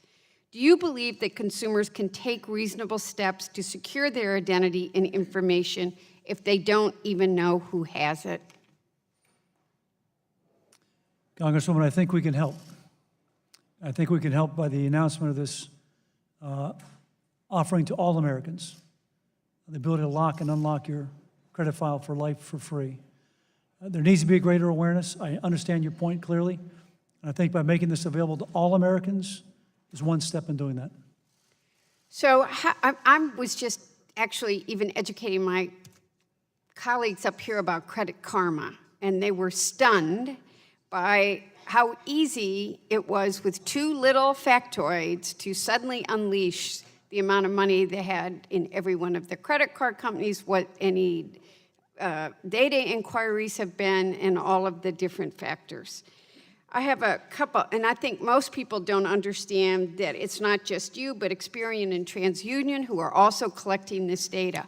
Why do consumers have to pay you to access their credit report? Why should that data not be free? Congresswoman, the consumer has the ability to access a credit report for free from each of the 3 credit reporting agencies once a year. And you combine that with the ability to lock your credit file for life for free, again, as a step forward. Well, I'm running out of time, but like my colleague over here, when you find mistakes, which a number of us have, and we're luckier than 99 and 9/10, it's very difficult to fix, and when you do fix it, you still have to pay. I think we need a longer debate about who owns this data and how we educate the American people. Thank you, Mr. Chairman. Thank you very much. The gentlelady's time has expired, and the chair now recognizes the gentleman from New Jersey for 5 minutes. Thank you, Mr. Chairman. Good morning to you, Mr. Smith. Criminals perpetrated this fraud. Is it possible that these criminals are from another country? Congressman, it's possible, but at this time, It's possible. Number 2, is it possible it's the government of another country? as I mentioned to the Congresswoman a few minutes ago, we've engaged the FBI. They'll make that conclusion, not me. Do you have any suspicions in that regard, either persons from other countries or the government of another country? Congressman, at this time, I will defer that. We have the FBI involved. Yes, I know we have the FBI involved. Do you have an opinion to the 2 questions I've just asked? I have no opinion. You have no opinion. The stock that was sold by colleagues, Mr. Gamble, Mr. Loughran, I hope I'm pronouncing that right, Mr. Plotter, as I understand, that stock was sold on August 2nd. Is it usual that executives of a mature company, not a company that has just come onto an exchange, is it usual that the significant amounts of stock are sold? Congressman, a few points there. Clarification, the stock was sold on the 1st and the 2nd. So, I said the 2nd. The first was, I think, the first date it was sold. Yes. It's not unusual for stock to be sold at the end of a quarter. After we have our earnings call, the window opens up. We encourage those who are going to sell as early in the window. The window's open for about 30 days, to sell as early in the window as possible, and that's what occurred here. You believe that this stock was sold merely as a matter of course, as would be true in any other quarter? Yes. You do not believe it was based upon knowledge known by these gentlemen related to the breach? Congressman, I've known these individuals for, some of them, up to 12 years. They're honorable men. They're men of integrity. They followed due process. They went through the clearance process through the general counsel. I have no indication that they had any knowledge of the breach at the time they made the sale. Did you have knowledge of the breach at that time? I did not, sir. Weren't you warned well in advance of this that there was suspicious activity? I was notified on July 31st in a conversation with the chief information officer that there was suspicious activity detected in an environment called the web portal for consumer dispute. And that was no indication of a breach. That was prior to the sale of the stock. Is that accurate? 31st of July, but there was no indication of a breach at that time. From my perspective as a layman, the difference between a breach and suspicious activity is not one that I believe is particularly relevant. A breach might have technical connotations to it, but certainly you were aware of untoward activity prior to that date. Is that accurate? No, Congressman, it is not. On the 31st, we had no indication the documents were taken out of the system, what information was included. It was very early days. It took the forensic experts, as I mentioned earlier, from then till the 24th to start to develop a clear picture. And that picture still changed on the 24th, as we heard just last night with the additional announcement. Many calls have been received by Equifax at your call center since September 7th. Do you know how many calls have been dropped or missed due to staffing shortages or other issues? Congressman, I don't have the exact number, but as I said in my opening testimony, I apologize for that startup. It was overwhelming in volume, overwhelming. I think I mentioned over 400 million U.S. consumers coming to a website in 3 weeks. We went live in a very short period of time with call centers. Our 2 larger call centers were taken down in the first few days by Hurricane Irma. The team is committed and was committed to make the experience better for the consumer, and I'm told that each and every day that the process is getting better. On August 22nd, you notified a lead director, Mr. Fiedler, I hope I'm pronouncing that right, of the data breach. And the full board was informed later, I believe 2 days later. Why was there nearly a week between August 17th and August 22nd before members of the board were alerted? Congressman, the picture was very fluid. We're Fluid. What does that mean? We're learning new pieces of information each and every day. As soon as we thought we had information that was of value to the board, I reached out to the lead director, as you said, Mark Fiedler, on the 22nd, convened a board meeting on the 24th, convened a second board meeting on the 25th, and had subsequent board meetings routinely, if not daily, in many cases, through as recently as last week. Thank you. My time has expired, Mr. Chairman. Thank you very much. The gentleman's time has expired, and the chair now recognizes the gentlelady from California for 5 minutes. Thank you, Mr. Chairman, and thank you, Mr. Smith, for appearing here today. As many of my colleagues have highlighted, the events that led to this data breach and the actions that Equifax management took after the fact are very upsetting. It seems that many Americans are in a place of breach fatigue, but this latest event that potentially impacts nearly half of all Americans should light a fire under every single member here, and I think you've noticed that it has lit a fire. We cannot follow the same script after the next inevitable data breach. That's one of the reasons why I am also supporting Congresswoman Schakowsky's Secure and Protect Americans Data Act. And it's not as if this type of legislation is unprecedented. 48 states have implemented laws that require consumers to be notified of security breaches. And I'm pleased that my home state of California was the first state to pass this kind of notification law in 2002. Today, if California residents' personal data is hacked, state law requires that they're notified in the most expedient time possible and without unreasonable delay. We must act to ensure that all Americans are subject to protections like this at the federal level. Mr. Smith, because Equifax without doubt has the information of many California residents, the company is subject to the California Data Breach Notification Law. Can you please describe to me how Equifax complied with the state law? Were California residents notified of the breach as required? Congresswoman, I don't have the specific knowledge of the California law.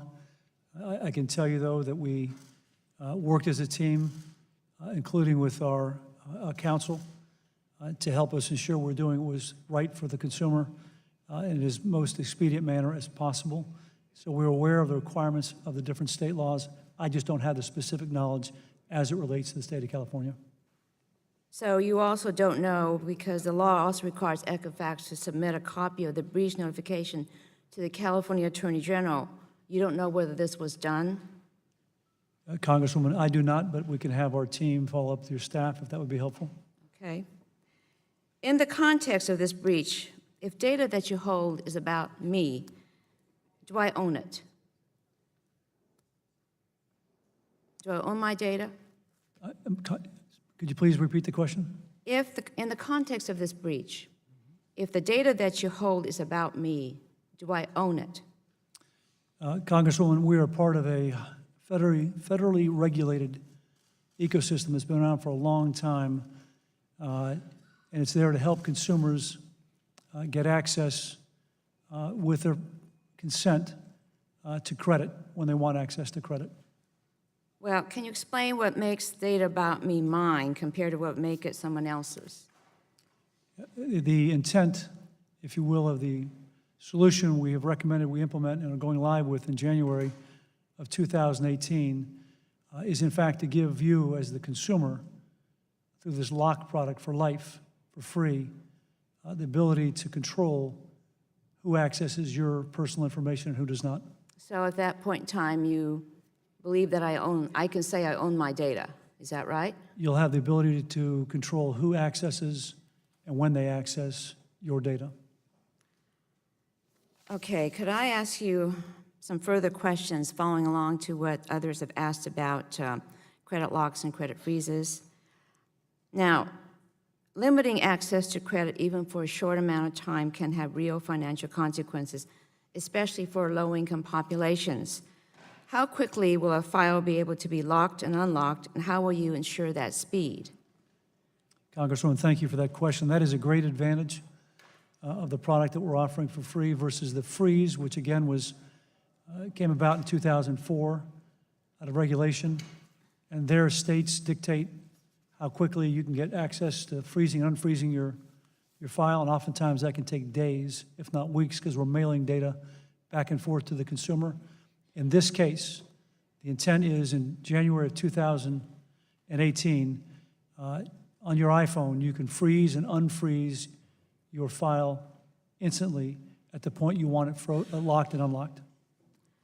So, and I recall that one of my colleagues asked whether a credit lock is the same thing as a credit freeze, and you said it was. Is that correct? As far as protection to the consumer, Congresswoman, it is. As far as ability to lock or unlock and freeze or unfreeze, the lock is far more user-friendly. Okay. So you currently offer a credit lock product now, and you plan to offer this other one for free starting end of January. And can you describe for me why you consider that would a lock be more economical for you, or would a freeze be? I'm trying to get the sense of the difference, because I think there is a difference here. Yes, if I may, one more time to try to clarify. As far as protection, they're the same. The lock you're getting that we offered to the consumers on September 7th gives you the same level of security you'd get from a freeze or from the product that's going out in January. The difference is today's lock is browser-enabled. January's lock will be an app on an iPhone. And secondly, so it'll be instant on, instant off versus the freeze or today's lock. Okay, I've got more questions, but I know I've run out of time. Thank you. Thank you very much. The gentleman from Illinois is recognized for 5 minutes. Well, thank you, Mr. Chairman, and sir, thank you for being here today. This is obviously a huge issue, 145.5 million people affected by this data breach. It's nearly half of all Americans. It's a failure on multiple levels. It's a failure to keep consumer personal information secure. It's a failure to appropriately respond to a breach, and a failure to notify the public, and much more. My constituents and the American people need not just answers, but they want assurances that they're not going to be financially ruined by this. I do want to make a quick point. Mr. Lujan asked you if the people that would be harmed by this would be made whole, and you made a statement, and I understand that there's probably some legal and technical reasons for this, but you said, I don't know if consumers are harmed. We're harmed. I just want to make the point that I think that idea that people are not harmed in this is ludicrous. Of course they're going to be harmed, even if there's no financial harm that comes to them. Just even having this information exposed is a massive deal, but I fear that we're going to see bigger repercussions from that. But let me say now, Mr. Smith, I was surprised to find out that Equifax initially included a requirement that consumers consent to a mandatory arbitration clause. Why did that happen? Why was that at the beginning part of the rollout? Congressman, thank you for that question. I want to clarify. The product offering that went live on the service offering on the 7th, it was never intended to have that arbitration clause apply to this breach. It was a standard boilerplate clause as a part of a product. As soon as we learned that that boilerplate term was applied to this free service, I think within 24 hours, we removed that and tried to clarify that. That was a mistake. And one of the mistakes I alluded to in my oral testimony about the remediation product on September 7th. So does Equifax require consumers to consent to arbitration with respect to any of its other products? And if not, is that information prominently disclosed to the consumer? Not as it relates to the breach, Congressman. Well, the question is, what about any other products do you require consent to arbitration? Yeah, some of the consumer products we have, there's an arbitration clause in there. It's standard clause. What's the reason for that? I don't have that answer other than it's a standard clause. Hopefully you can get that to me, that'd be good. Your press release indicates that the company's found no evidence of unauthorized activity on Equifax's core consumer or commercial credit reporting databases. What are Equifax's core consumer and commercial credit reporting databases, and how are they distinct from the databases containing personal information that was subject to the unauthorized theft? Congressman, the area that was impacted here was a consumer dispute portal where the consumers would come in and they dispute activity with us. That is separate than a few congressmen had talked about. They had the credit file in their hand. That is separate from the core credit data that consumers have in our database. So, in essence, were there 145.5 million people that at one point had disputed credit issues then, if that was the... It's the portal they used. They could have been in that portal for multiple reasons. And we also, by regulation, have got to keep data for extended periods of time, in some cases 7+ years. So it's a lot of data for a lot of years, but it's outside of the core credit file itself. Which company, I guess you kind of went into this, which company databases were accessed? But why wouldn't you consider that then, maybe this is a change now after this, why wouldn't you consider that to be part of the core consumer and commercial credit reporting databases? It's just the way we define it. The credit file itself is housed, managed in a completely separate environment from a database that consumers would come into directly. The core credit file itself is largely accessed by corporations, companies that we deal with versus consumers. Okay, so I just want to make sure, and you have to forgive me, I'm not an IT expert.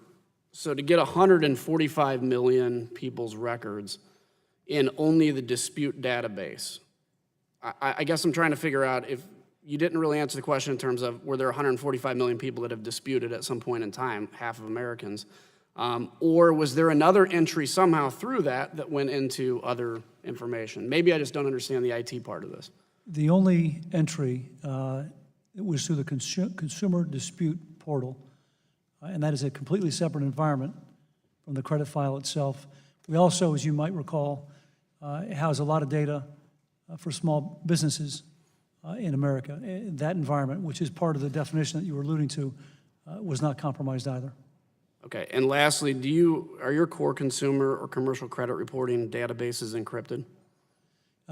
We use many techniques to protect data: encryption, tokenization, masking, encryption in motion, encrypting at rest. To be very specific, this data was not encrypted at rest. Okay, so this wasn't, but your core is. Some, not all. Some data is encrypted, some's tokenized, some it's in motion, some's masked.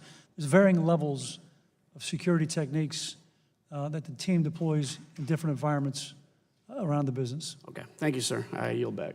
Thank you very much. The gentleman yields back. The chair now recognizes the gentleman from California for 5 minutes.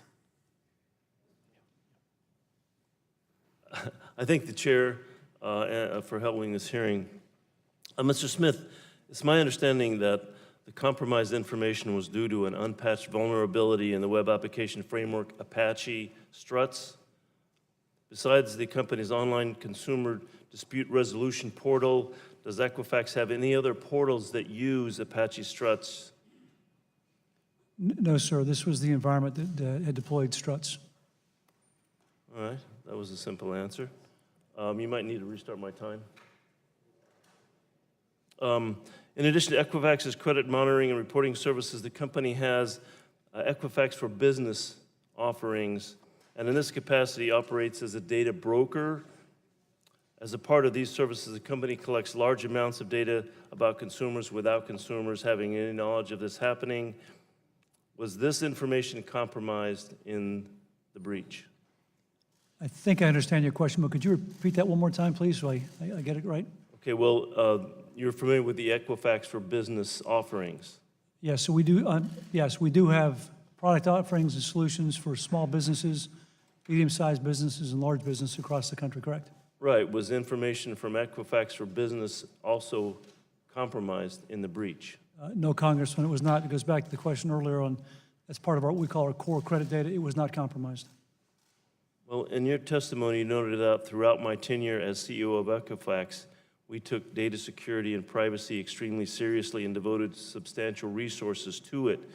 Could you tell us about what investments Equifax made in cybersecurity during your tenure? Yes, Congressman, I can.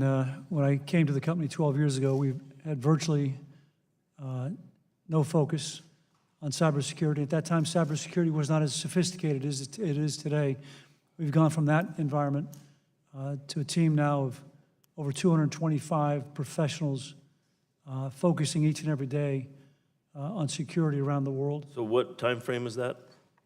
That was from the time I started 12 years ago. So you say that you hired up to 250 personnel. I believe it's 200.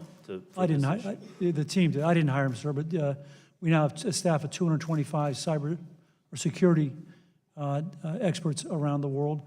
We made substantial investments over that time frame. In the last 3 years alone, we've invested approaching $250 million in security. There's an IBM benchmark that says financial services companies who tend to be best in class spend somewhere between 10 and 14% of their IT budget in security. Well, they were notified of the company was notified of the vulnerability in the Apache Strut system days before the attack occurred. Yes, we're notified by Department of Homeland Security in March of 2017. And the attack occurred after the notification. Yes. So was there a human failure? I mean, how could 250 professionals that are designed and hired for that purpose let a breach like that happen after they were notified? Yes, Congressman, what happened, and it was in my oral testimony, was the notification comes out. We had a communication process in place. I described it as a human error where an individual did not ensure the communication got to the right person to manually patch the application. That was subsequently followed by a technological error where a piece of equipment we use, which scans the environment looking for that vulnerability, You did not mentioned that find in your it. opening testimony. That seems like a lack of competence or a professional error of some kind. Would you call it? I described it as a human error and a technology error, and I apologize for that, but that is what happened. Okay, moving on. Do you believe that the FTC has an important role in protecting consumers from future data breaches? How much of a role should the FTC be playing at this point, given what's happened? I think there's a role for the business to do more, and industry to do more. We talked about earlier this concept of offering the consumer the ability to control their data and lock and unlock when he or she so choose. And if there's particular legislation that arises out of this horrific breach, I'm sure you'd find the management of Equifax and the industry willing to work and cooperate with the regulators. Well, the reason I'm asking is the Federal Trade Commission is an enforcement body, but it doesn't have any rulemaking authority. Do you think the FTC should have rulemaking authority? Do you think it would have made a difference? Do you think it will make a difference in the future, or do you have an opinion? I have no opinion. Well, my final question is, how long will individuals be vulnerable to identity theft problems due to this breach? We, Congressman, offered 5 different individual services, as you may or may not be aware, effective September. One is the ability to monitor your credit files from all 3 of us for free. Another is to lock your file. Another is a dark web scanning product. That doesn't answer my question. How long are we going to be vulnerable? How long are we going to... Our Social Security numbers are out there. This is forever, right? Unfortunately, the number of breaches around Social Security number has been on the rise, as you know, and many even this year. So there's another thought, and that is, do we think about how secure really is an SSN, and is that the best identifier for consumers going forward? Thank you, Mr. Chairman. Thank you very much. The gentleman's time has expired, and the chair now recognizes the gentleman from Kentucky for 5 minutes. Thank you, Mr. Chairman. Thank you for being here, Mr. Smith. We appreciate you being here to testify. There's a medical hearing going on the upstairs, so I've been back and forth. So I'm trying not to double a question, but when I was here earlier, and a lot of people have asked, a lot of us wondered, July 31st was the suspicious activity, and then it seemed the activity or the notice in the board was about 3 weeks later, August 24th to 25th. And so not to repeat before, I heard you say that it was suspicious activity, and therefore you didn't realize it was a breach, and then the action took place 3 weeks later when you did.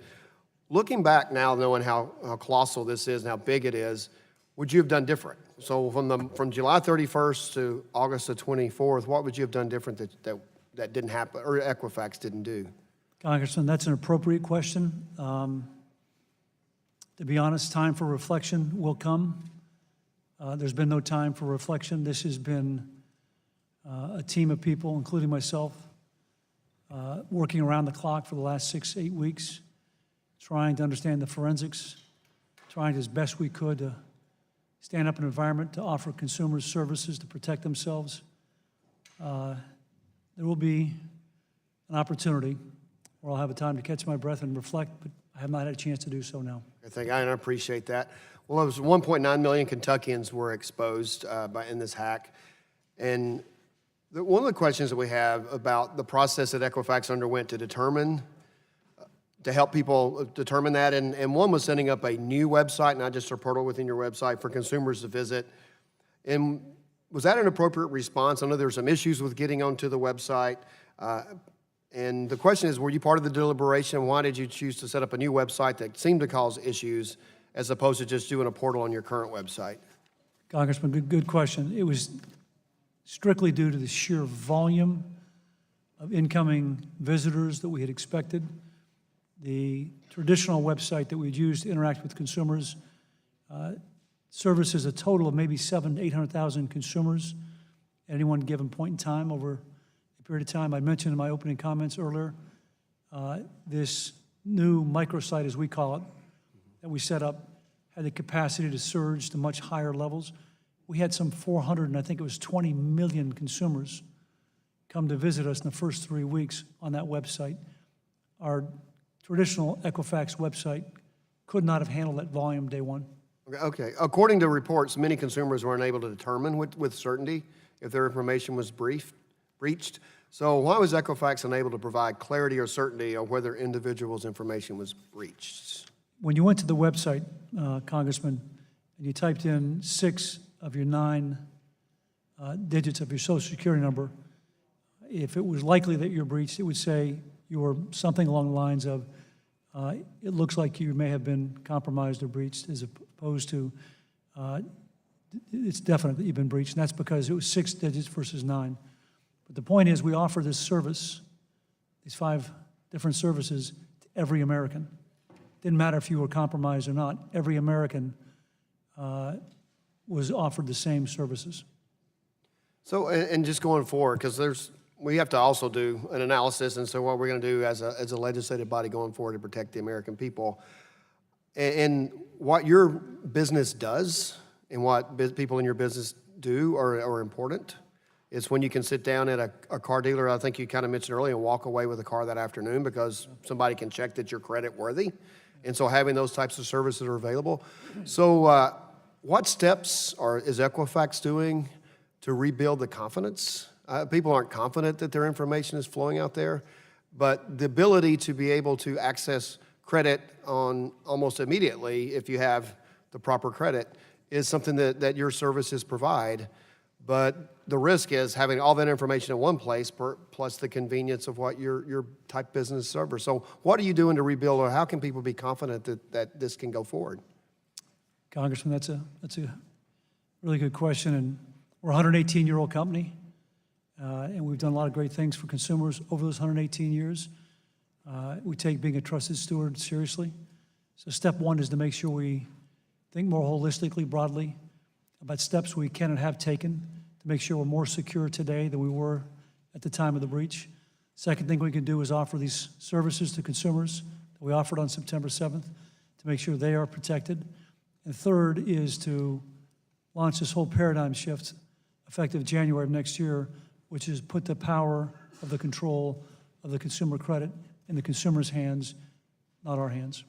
Thank you, and that would be helpful. So I appreciate that. Now my time's expired. I yield back. Thank you. Thank you very much. The gentleman's time has expired, and pursuant to committee rules, we'll go with the members on the subcommittee by order of appearance, and then after that, the non-subcommittee members. So the chair would recognize the gentleman from Florida for 5 minutes. Thank you, Mr. Chairman. I appreciate it. Mr. Smith, one of my constituents accessed Equifax's website, EquifaxSecurity2017.com, to determine if they were affected. They informed me that whether you submit your own identifying information or whether you submit a random name and social security number, you get the same message that you may be affected. What course of action should consumers who haven't received correspondence yet as to whether they're affected or not? What is the course of action? And if they were affected, what are the next steps? Congressman, it's my understanding that those have gone online to register and that were not notified immediately, that backlog is completely now drained, if you will. So if you are trying to sign up for the service, if I understand your question correctly, you have now been notified. Okay, I understand that Equifax currently is waiving fees to freeze and unfreeze your credit. How long is that exemption going to stay in place? Because it's so very important. It is important. Congressman, we've announced on September 7th the ability to lock and unlock your file at Equifax for free for 1 year from the time you sign up.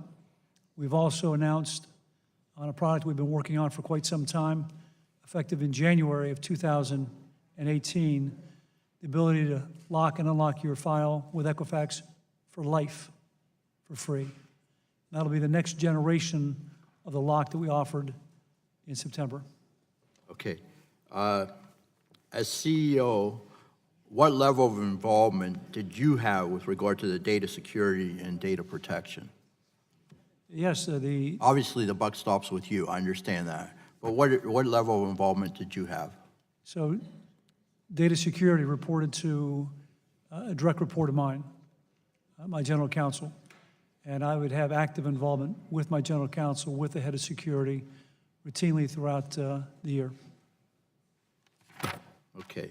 What responsibilities did Ms. Malden, again, the chief security officer at Equifax at the time of the breach, have with respect to data security, data protection, and data breach notification? What were her responsibilities? Those were core to her responsibilities. She was the head of cybersecurity and physical security in all 24 countries where we operate. How many briefings did you have with Ms. Malden between March 8th and July 29th of 2017? How many briefings? I don't recall. We had, as Congressman asked earlier, there are routine meetings in which we go through security strategy, security quarterly reviews, investment decisions required for security. But the actual number of times in that time frame, I don't recall. Okay, so say half a dozen, a dozen? That would be a guess. I It don't would know. be a guess. More than three? If it's important to you, Congressman, we can find that information. Give me that information. I appreciate that. What responsibilities did Mr. Webb, the Chief Information Officer at Equifax at the time of the breach, have with respect to data security, data protection, and data breach notification? Directly, none, sir. He was expected, obviously, as the head of technology to work closely with the head of security, but the security function was a separate function. But you can't do security without IT. You can't do IT without security. How many briefings did you have with Mr. Webb, again, between March 8th and July 27th of 2016? If I may just clarify again, on March 8th is when the CERT came out saying there was a vulnerability in Apache struts. I was not even notified, to put in perspective, that there was an incident, and didn't know what the incident was until July 31st. So the number of meetings I would have with Dave Webb would not have been related to this incident. All right, Mr. Chairman, thank you. I yield back. Thank you very much. The gentleman yields back, and the chair recognizes the gentleman from Indiana for 5 minutes. Thank you, Mr. Chairman. Thank you for being here. Again, I was at the Health Subcommittee hearing too, so I'm back and forth. Sorry about that. But is it possible people who never signed up or used Equifax directly could have been impacted by the breach? Yes, Congressman? Okay. So how does Equifax get the information on people who've never directly associated with Equifax at all? I mean, I'm not familiar with that. Yeah, we get it from banks, telecommunications companies, credit card issuers, so on and so forth. So just like, you know, we go to apply for a loan, they send you the information because they want to get a data. They want to get the information on my credit rating, for example. Correct. As I define it, we are part of a federally regulated ecosystem that enables banks to loan money to consumers. So it's up to the banks at that point to notify the individual which credit agencies they're utilizing to assess their credit risk? Or is it up to the credit? Traditionally, the contributors of the data, in that case, Congressman, the banks would give their data to all three. That's the benefit of the system, is you get a holistic view of an individual's credit risk. Yeah, my point is, I guess, because a lot of people I talked to back in Indiana, southern Indiana, have no idea who Equifax is, right?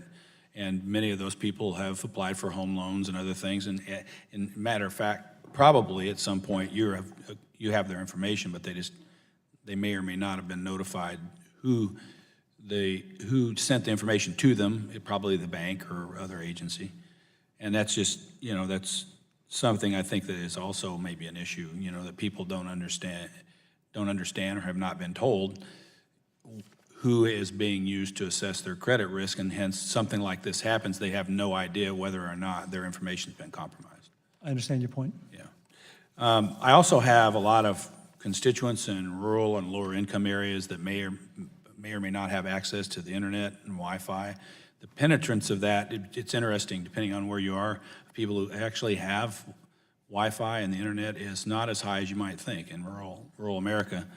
But some of those people still have probably applied for loans and other things where their information could have been acquired by your company. How are you notifying all of those people other than, you know, saying that you have a website? And you may have already answered that, and I apologize if you have. But that's important because, again, the penetrance of people having access to the internet maybe not as high as you think when you come out to like rural Indiana and other areas. Yeah. Coming from Indiana, I understand rural Indiana. Congressman, we have set up the website that you mentioned. We had a press release across the country. We've also set up, for those who don't have access to the web, the internet, call centers. We've staffed up. We've went from some 500 call center agents to over 2,700. So, I guess that's again. I understand the call centers and all that. I knew you had done that, but I guess that's again making the assumption that people have watched the news and know that there has been a breach, and that they take they're proactive in trying to find out whether they've been involved or not. Is there any other than passive way for them to find out? Is there anything proactive from Equifax's point of view that might notify them that their data may have been compromised? well, in many states, there's local requirements, state requirements to take out advertisements in newspapers and so on and so forth. We follow those. One indication I did mention earlier, it may or may not help those in rural Indiana, but the visibility this has gotten is extremely high. I mentioned 400 and some odd million consumers had come to our website. Yeah. So it's gotten the press. And probably after today, more people will know.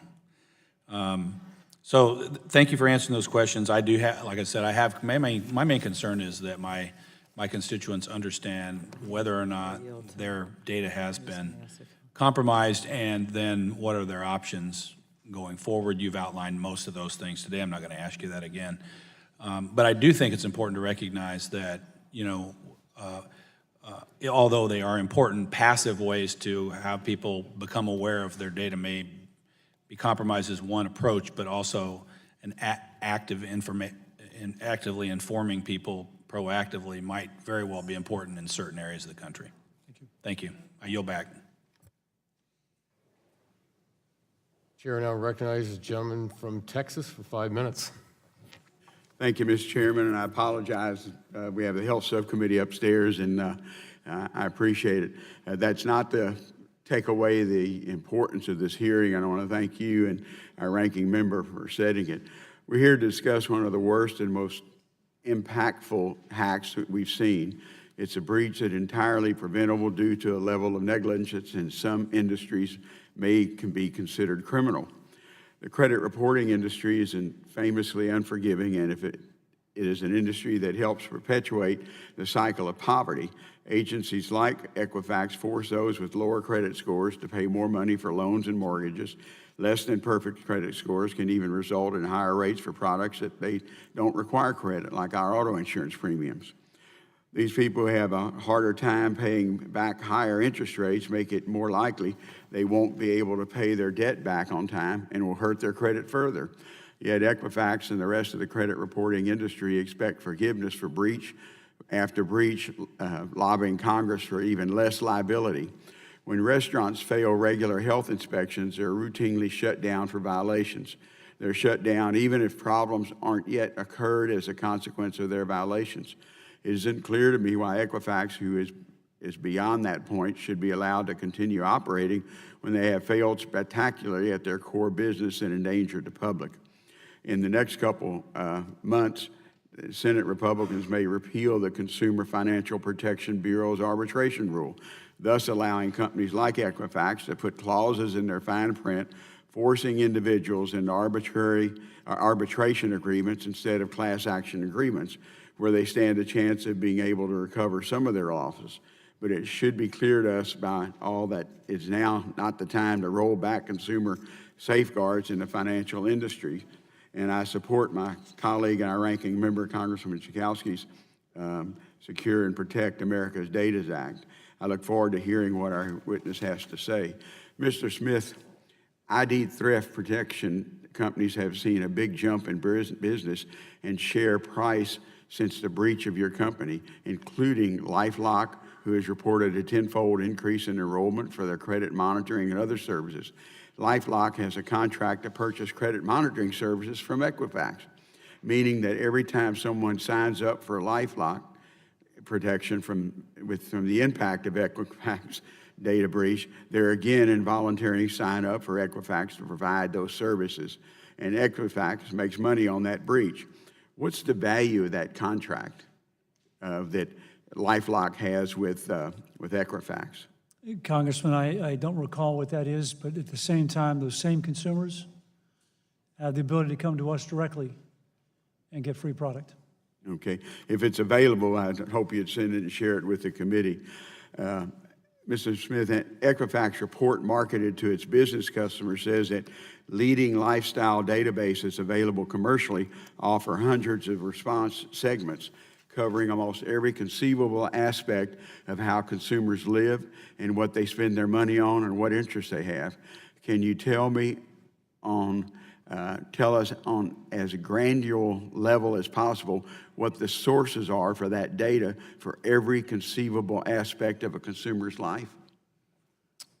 Congressman, I'm not quite sure what you're referring to. We're not a data provider in the area of behavioral analytics, behavioral data, social media data, so I'm not quite sure what you're referring to. Well, I have a lot of constituents who are concerned about, for example, they said, oh, I don't need to worry about this breach. I haven't applied for credit for 10 years. But that's not always the case, because these hundreds of millions who are released, maybe they bought a car 20 years ago, and that data still goes forward, I assume. Mr. Smith, Equifax customers are businesses who purchase data and credit reports on consumers. The American public is essentially Equifax's product. How many times per year, on average, does Equifax sell access to a given individual's credit file to a potential creditor, and how much do they make every time they sell it? If I understand the question, Congressman, we take the data that is given to us by the credit ecosystem of the U.S., add analytics to it, and then when a consumer wants credit, again, through a credit card, a home loan, a car, the bank then comes to us for that data and for that analytics, and we charge them for that. Okay. Well, the question was, how many times does Equifax receive payment for that individual credit file? Every time. If my local car dealer contacts Equifax, and so they pay a fee to Equifax for that information. Yes, Congressman, if you as an individual want to go to that car dealership and get a loan for a car, they come to us or our two competitors, and when they take your data, access your data, we do get paid for it, correct? Pardon me, the clock wasn't started, right? You have about 15 seconds? I'm sorry? You have about 15 seconds. The clock didn't start up on you, so. Okay. Oh, I thought I just had a perpetual 5 minutes, Mr. Chairman. No. Mr. Chairman, I just have one more question. The products that Equifax is so far providing victims of the breach do not include anything they won't need if it weren't for Equifax's laxness on their data.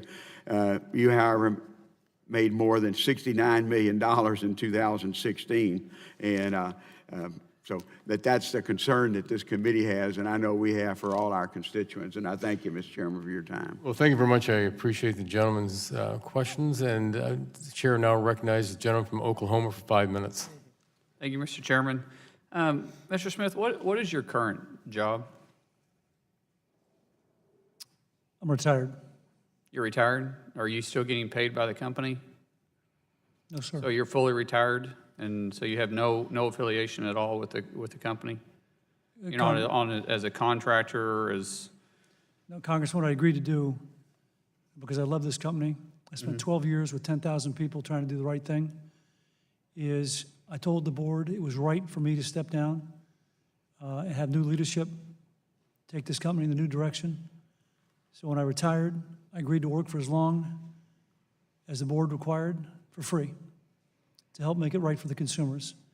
So the affiliation is through doing free work with the board of directors and the interim CEO. So you're not getting paid in any manner, not through any type of shares, no stocks, anything? Nothing. The day I announced my retirement. Do you still own stock in the company? I'm sorry? Do you still have stock in the company? Oh, yes. Have you sold any of it? I've been here for 12 years, yeah. Yes, sir. And recent, since this has become aware to the public? During this breach? Yes. Oh, no, sir. Are you aware of the individuals that have? Yes, there are 3 individuals who reported directly to me while I was their CEO. That sold stock? Yes, yes. And they're all 3 of them are men I've known, I mentioned earlier, for a number of years. 2 for almost 12 years and 1 for 3 or 4 years, and they're men of high integrity. Did they sell it before this went public? Yes, as I said before, the knowledge, we went public with this on September 7th. And when did they sell their stock? August 1st and 2nd. So after the breach? No. So the timeline of the end of July, 29th and 30th, and the notification on the 31st of suspicious activity, at that time, 1 and 2 days prior to their selling, there was no indication. So what would cause them to sell it? There is what we call a Section 16 officer. There is a limited window in which they can sell. Okay. Tends to be right after the earnings call for no more than 30 days.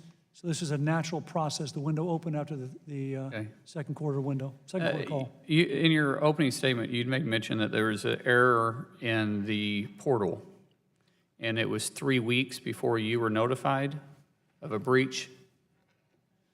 If I can clarify? Yes. There was a software, it's called an open source software, that was deployed in this environment, this consumer dispute portal. We never found that vulnerability, didn't patch that vulnerability. That was the issue. So who was in charge overseeing that? Who was supposed to be watching those portals for you? Ultimately me. I know, ultimately you, I get that. But who did you have hired that was supposed to watch that? There was, On the vulnerability side, there was the, You have a department that's dedicated to this. yeah, there's this chief information officer who was ultimately responsible. He was Is fired. is that person still over that department? No, sir. He's gone. He's gone. You said you put in, once you were made aware of the breach, you put in four plans of actions, right? The first one was, do you remember? Notification. Notification. Second one was a call center. Third one was increase cyber attacks, preparing for that. Fourth one was coordinating with law enforcement. I'm also, or was CEO, not on the company sides that you have, but from the companies that my wife and I have had. And we have protocols put in place of what could happen. We know cyber attacks happen. You hear it every day on the news. These four things that you named were common sense, things that should have been put in place to begin with. It should have been the fire alarm. You're in that world. This should be on the side of the wall where you pull the handle and it immediately goes into place. How was it that it was just now thought of that you need to have four common sense principles put in place on how to react to something in a world where we knew you were vulnerable at? We have protocol. The team followed protocol. This is well known what to do, from hiring a cyber forensic expert. We knew what to do. We've done it before. To engaging a world-leading cyber arm of a law firm, we knew what to do. These are all protocols that they knew what to do. The one thing, Congressman, that's not a switch on a wall, is the ability to stand up, the environment we had to stand up. It took a long time to stand up, and that's the issue that we have here, is you are on the leading front of this. And the four things that you identified, to me, I don't mean to simplify it by saying a switch on the wall, but these protocols should have already been put in place, and you should have been able to react much, much sooner than what took place. And with that, I'm sorry, I don't mean to cut you off, but the chairman has indulged me longer than what he should have, and I appreciate your time. Thank you. Thank you very much, gentlemen. Time has expired, and the chair now recognizes the gentlelady from California, Mrs. Waters, for 5 minutes. Thank you, Mr. Chairman. Mr. Smith, before I get to my question, I just want to say that on behalf of the 15 million Californians whose information was exposed, we expect better. Your business model was based on collecting and maintaining the most sensitive information on folks, and you let us all down. And that happened on your watch. And from my briefings, it appears that this could have been, and frankly, should have been prevented. Now, Equifax's business model depends on gathering consumer information, repackaging it, and selling it. Equifax has set up a website in which consumers can enter information to determine if they are at risk and sign up for credit monitoring and credit lock. To participate, a person has to give Equifax the same type of personal information, including Social Security number, which Equifax put at risk in this breach. I want to know what Equifax is planning to do with this information besides offering credit monitoring and credit locks. Can you ensure me that Equifax will not plug this information back into its core business operation and sell it to its lenders? Equifax should not benefit from this situation, and I want to know that Equifax is going to wall off this information and guarantee that the company will not profit from this situation. Congresswoman, thank you for your comments. And as I mentioned in my written testimony, my oral testimony, and I've said throughout the morning, I'll say again today, as a CEO, it was under my watch. I'm responsible, I'm accountable, and I apologize to all your consumers in California. The intent of this offering that we're giving to your constituents in California and consumers across the country is in an environment where we're not going to sell other products. It's to come there and be serviced with protection of the 5 offerings that you had mentioned, not to sell and take your data and monetize that. It's to take and protect you with these 5 services. Okay. Equifax's breach notification website uses a stock installation of WordPress. This causes me a lot of concern because it seems to have insufficient security for a site asking people to provide part of their Social Security number. Can you assure me that this website is secure and will not further endanger the personal information of my constituents. Congresswoman, we took what we believe was the right amount of time, working hastily from late August to going live on the 7th. One of the 4 work streams the Congressman from Oklahoma mentioned was ensuring we were prepared for what was going to be increased cyber attacks, as told to us by our forensic examiners. And one of the first things we did was ensure that the website that we're bringing consumers to get these free services was as secure as possible. So that was one of our top priorities. Okay, and finally, my last question is, how many U.S. consumers have enrolled in the credit monitoring service Trusted ID? I'll just finish here, because I know multiple people who have enrolled, including my immediate family, and they were told that they would receive an email to complete the process. After days of waiting, they have not received an email, and wanted to know what the delay in processing this protection, and when will they be able to complete the process to help protect their information? I understand the question, and I mentioned earlier that over 400 million consumers have come to the website. Obviously, we don't have 400 million consumers in our country, so a number of them came back multiple times, but it's a lot of volume. Number 2, I was told the last few days that the backlog waiting for those emails has now been fulfilled, had been drained, and as you come into the system, it's a more immediate response. So the team seems to have made great progress in the last couple of weeks. Okay, thank you, and I yield back the balance of my time. Thank you. Thank you very much. The gentlelady yields back, and the chair now recognizes the gentleman from Pennsylvania for 5 minutes. Thank you, Mr. Chairman. I've heard from hundreds of constituents in my congressional district. There are approximately 5.5 million in Pennsylvania. I've reviewed each and every one of the constituent stories that I've received, and amongst my growing concerns, your baseline security practices leading up to the breach, the company's awareness of the breach developments and relevant timing, how consumers can get assistance in securing their accounts, how reliable the recovery efforts are in the wake of the breach, and the path forward long-term for consumers' personal information and making sure they are safe despite the breach. And it's this last one that is so particularly angering, because it is going to potentially be so destructive to hundreds of millions of Americans what might happen to them in the years to come. And as the head of the company and throughout the company, the culture of that company has to know how predictable the damage can potentially be.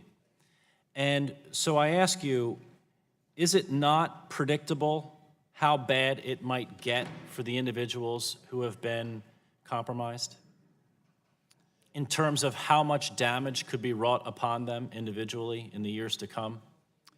Congressman, let me start by saying that, like you, I've talked to constituents, consumers across this country who've been impacted. I personally read letters from consumers complaining, voicing their anger and frustration. So I know what you are seeing back home in Pennsylvania.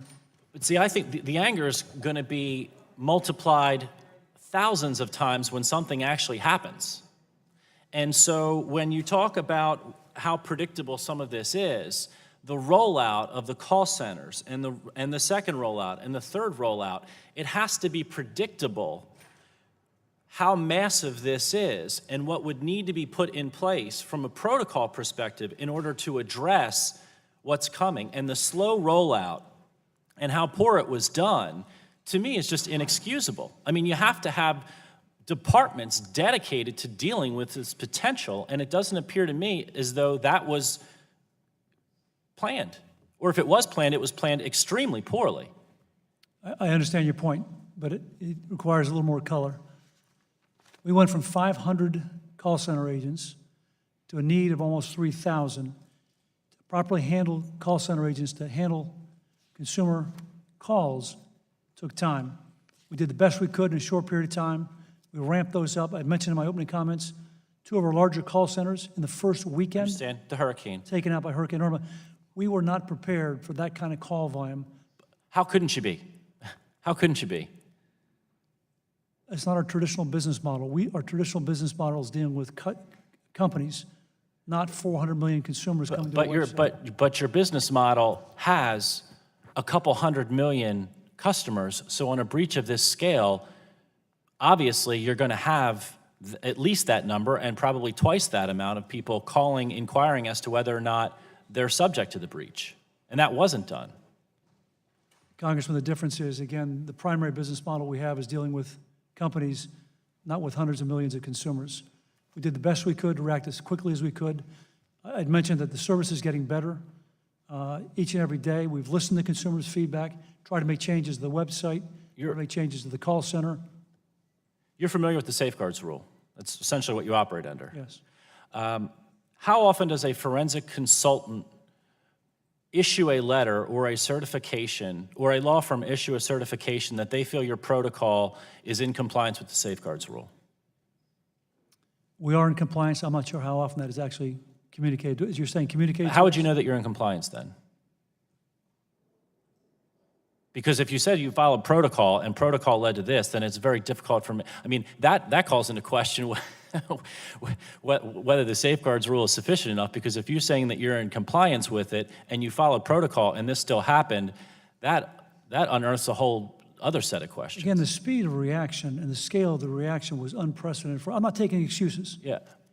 But there's a corporate governance issue here as I see it, and that is your board of directors gets together, your CEO, you have a chief information officer, you have a chief security officer, and at least once a year, and probably quarterly, you have, I presume, outside forensic consultants doing this stuff every single day from you on retainer. And the speed at which you have to do this just to run your company operationally, you don't ever stop.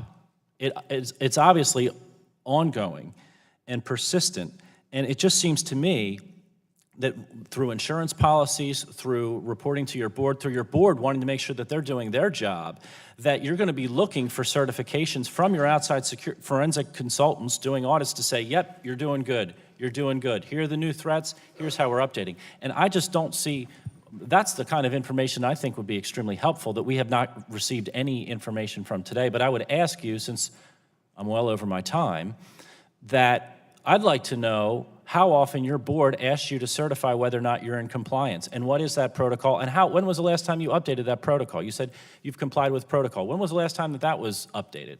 I understand your question. We'll get you that information. Do you yield back after you're already well over? I yield back. Time has expired. How's that? The chair now recognizes the gentleman from Georgia for, I'm sorry. Oh, I'm sorry. Gentleman from New York, 5 minutes. Thank you, Mr. Chair. Americans should know their sensitive personal information is safe. Their security is exposed when private companies, including Equifax, can collect their private information without their direct knowledge or consent, and it's why I'm co-sponsoring Representative Schakowsky's measure, H.R. 3896, the Secure and Protect Americans Data Act. Mr. Smith, we are here today because months after the breach actually took place, your company, Equifax, revealed that its for-profit business practices have exposed the highly sensitive personal information of some 145.5 million Americans and counting. Your data breach exposed a critical vulnerability in the American economy and the information security of the American people. The victims of this breach span every age group, every race, class, and other demographic. They now face a lifetime at risk of fraud, identity theft, and other crimes as a result of the private data that you exposed. I have many, many questions, but allow me to be the conduit through which my constituents ask you, Mr. Smith, their questions. I'll go first to Garance. A constituent pointed out to me it would be wrong to call the victims of this breach Equifax customers. Most of them never asked to be tracked and judged by a private company with little public oversight or accountability.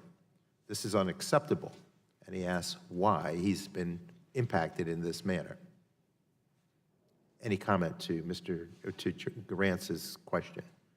Again, Congressman, I have read many similar letters and talked to people back home in Atlanta, voiced that same concern. I can tell you this, we're a company that's been around for 118 years. You have 10,000 employees trying to do what's right each and every day. I apologize. The individual who wrote you that letter. I apologize to America for what happened, and we're going to try to make it right. My constituent Jason from Albany asked, Mr. Smith, did you, to the best of your knowledge, employ the best and most effective defense available to you to prevent this breach?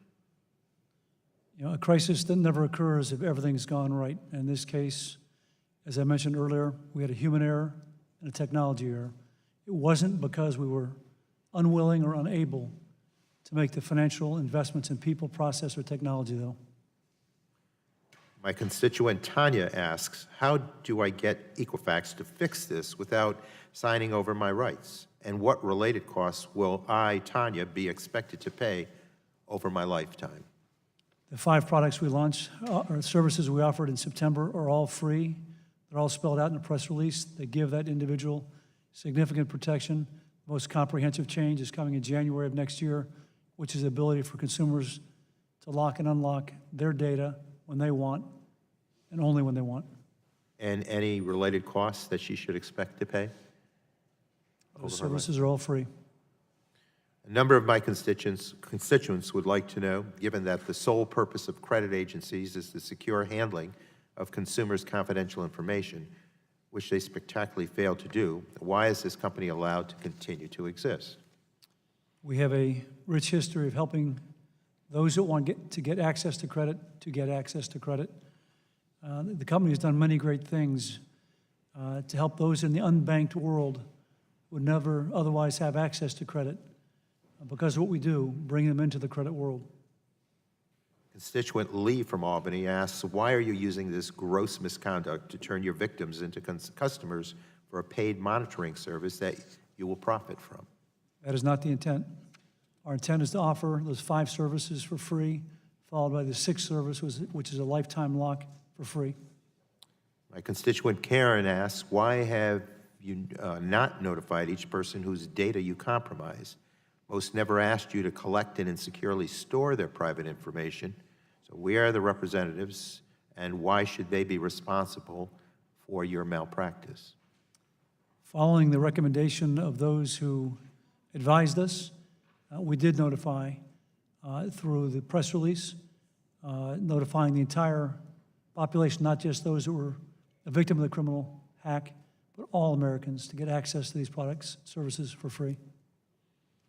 And my constituent James from DeFreedsville, New York asks, why did it take you so long to announce the data breach? And why shouldn't you be held responsible for every day of failing to report? I think hopefully my written testimony, my oral testimony, and the dialogue we've had today has talked about the timeline and enough granularity to help that person understand what occurred from March through September 7th. And a constituent, Stephanie from East Greenbush, asked, do they know if the people were targeted or randomly picked? Why some but not others? At this point, all indication are it was at random. It was not targeting of individuals specifically. I've exhausted my time, but let me assure you, Mr. Smith, I have many, many, many constituent questions that continue to pour forth, and we're going to provide those after the hearing here, and would expect that they would all be answered. And again, thank you for your response. Thank you. I yield back, Mr. Chair. Thank you very much. The gentleman yields back. The chair now recognizes the gentleman from Pennsylvania for 5 minutes. Thank you, Mr. Chairman, for allowing me to sit on this hearing. My fellow members have already asked a lot of questions, very important high-level questions, but I want to take a few moments to dig a little more deeply into a few specific issues. We now know that Equifax Information Security Department ran scans that should have detected systems that were exploitable by the Struts vulnerability, but that the scans didn't detect any. Obviously, at least one system was vulnerable. So if the scan was improperly configured to catch this vulnerability, in other words, you missed a major breach, is it possible that it has also been improperly configured to detect similar vulnerabilities? I have no knowledge of that. I have no knowledge of that being the case.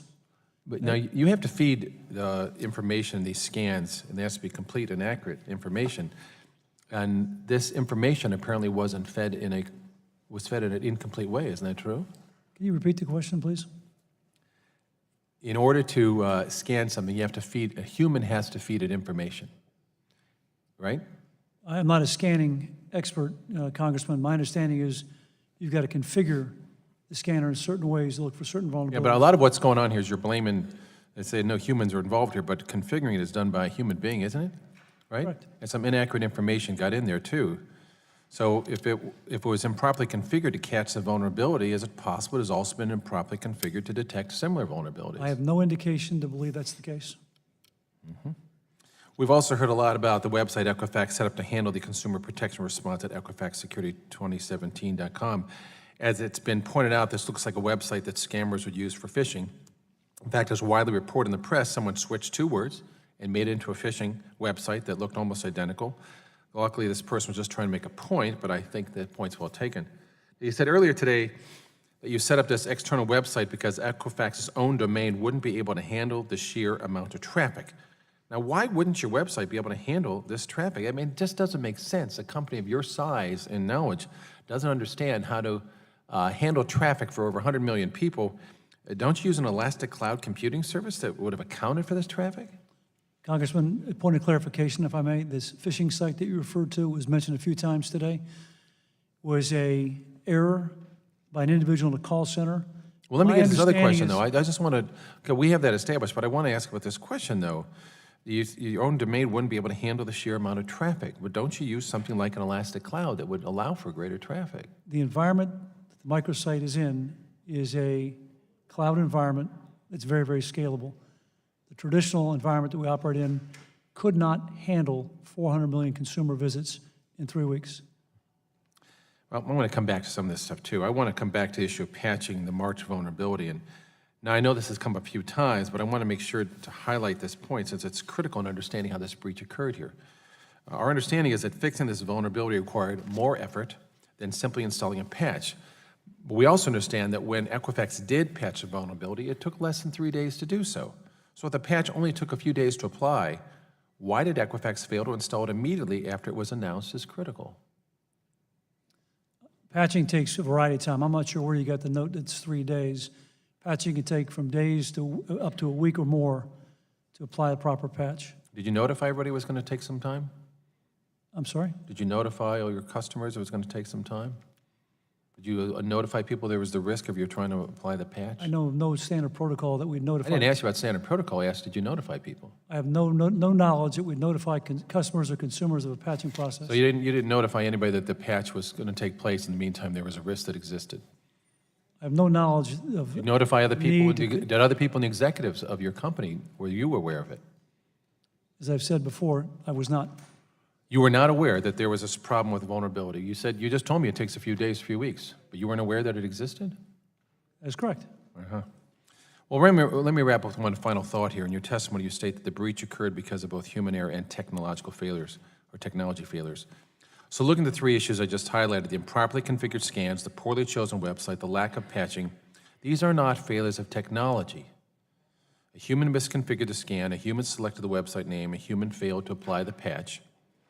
While I understand that cybersecurity is an immensely complicated field, we've dealt with this many times in this committee, and sometimes flaws in the technology we rely on are really to blame. But I also think it's important to be upfront about the causes of breaches like this. And if we continue to blame technology for human failures to provide inadequate cybersecurity, I think we're going to have a very difficult time improving our capabilities and preventing future cyber threats. Mr. Chairman, I recognize I'm out of time. We'll see you again in my subcommittee. Thank you very much. The gentleman's time has expired, and the chair now recognizes the gentleman from Maryland for 5 minutes. Thank you, Mr. Chairman. Mr. Smith, thank you for being here. You have been the president of the company for CEO for 12 years. Is that right? That is correct. There's 3 things I think that the public is angry about. Certainly, as my colleague was indicating, we're getting a lot of messages and contacts, inquiries from our constituents across the country. First of all, they want to understand, and you've tried to explain it today, but I'm not sure it's going to be satisfactory, why there wasn't sufficient protections in place on the front end so that this kind of breach wouldn't happen in the first place, given the sensitivity of the information that you're keeping in the company. The second thing is how quickly, once a breach was discovered, you came clean to the public and provided information on what was happening. There seems to have been a delay there that concerns people. The third is whether the services that you're now providing to people, you've enumerated the 5 or 6 free services that you're providing to people, whether that's going to be a sufficient assurance to folks going forward that their identity can be protected, that their information is safe, and so forth. So you're trying to fix things now, but there's going to continue to be, I think, serious questions about all 3 of those things that I just mentioned. I wanted to ask you about the kind of remedies that you have out there, because there's some confusion. I got a question from a constituent who had purchased a monitoring service that would cover his family, including a child under the age of 18. So, first of all, can you tell me, it is possible for someone under the age of 18 to have their identity stolen? Is that correct, as far as you understand? Is it possible? Yes. As it relates to this breach? Just generally. Identity, if certain information about a minor is divulged to some unscrupulous actor, that can be used to steal the identity. If someone of that has person. a social security number Okay. at any age, can that be compromised? Yes. It Yes. could not be compromised in this case, because this database they got into, it's my understanding, only was for those who had credit, or credit active or inactive. I mean, they've been in the credit environment. Okay, but my understanding is that when you provide a family service, you're collecting information and holding information that includes the social security number of people who may be under the age of 18. I have no knowledge that under 18, not credit active, was compromised here. I can look into that. Okay. But I have no knowledge. If that is the case, is this free service that you are providing going to cover any exposure or information that's related to a minor as opposed to somebody who's over the age of 18, if you had information on that minor? I can look into that, Congressman. The intent of the coverage was to cover anyone in America who is in the credit system. So if you're under 18 and not in the credit system, I'll check your one point, which is on this concept called family plan that you're alluding to, where you lock down consumers, you monitor consumers. I don't believe their social security numbers were in this system. Well, we can verify that. Well, that's important because... If I could just interrupt, I think, again, we had a little clock issue. You've got about 30 seconds left. Okay. Thank you. I think it's important because it may be that with respect to credit reporting, the implications of this breach only attach to people that are 18 or older. But if you're holding information about minors, like a social security number, that's part of the portfolio of information you're getting from a family, for example, particularly when the family has paid for this service. You're holding their social security number, so any breach that makes that information available outside of the arena in which it's supposed to be kept close creates vulnerability for that person. It's not like we get a new social security number when we turn 18. So that's going to follow them all the way through and create some real risk for them. So I think that's a piece of this that we need to understand much better, and I want to thank my constituents for sort of bringing that to our attention. Great. I understand your point. Best of my knowledge, that data is not included in the breach, but I'll look into it. Thank you. I yield back. Thank you very much. The chair now recognizes the gentleman from Georgia. 5 minutes. Thank you, Mr. Chairman, and I want to thank you for allowing me to sit in on this today. Mr. Smith, thank you for being here. I know it's been a tough day. It's been a tough past couple of weeks. Appreciate you being here, and that's important. I'm not going to apologize for my colleagues and their questions and their aggressiveness, if you will, because as you know, people are upset and they're mad. You get it and I get it. We all understand it. But nor am I going to pile on. So I want to kind of go a different route, if you will. One of the things that I've learned in the 2.5 years that I've been up here is to be very careful about my Southern phrases. But one of my Southern phrases has always been that, you know, Fool me once, shame on you. Fool me twice, shame on me. And I want to know what we can learn from this. Now, this is not the first time that a data breach has happened. Perhaps it's the biggest it's ever happened, but it's happened to other companies before. Now, to the extent that you weren't prepared for this or that it happened to you, and I hope that was not due to complacency. I hope it was not due to you not doing everything that you could to have prevented it. But my question is this. Can you share with us any information about the attackers? What do you know and what do you not know about them at this point? Congressman, thank you for that. As I mentioned in my opening comments and my written testimony earlier this week, we've engaged the FBI, and they currently have the investigation in their hands. So at this juncture, we're not disclosing what we know about the hackers.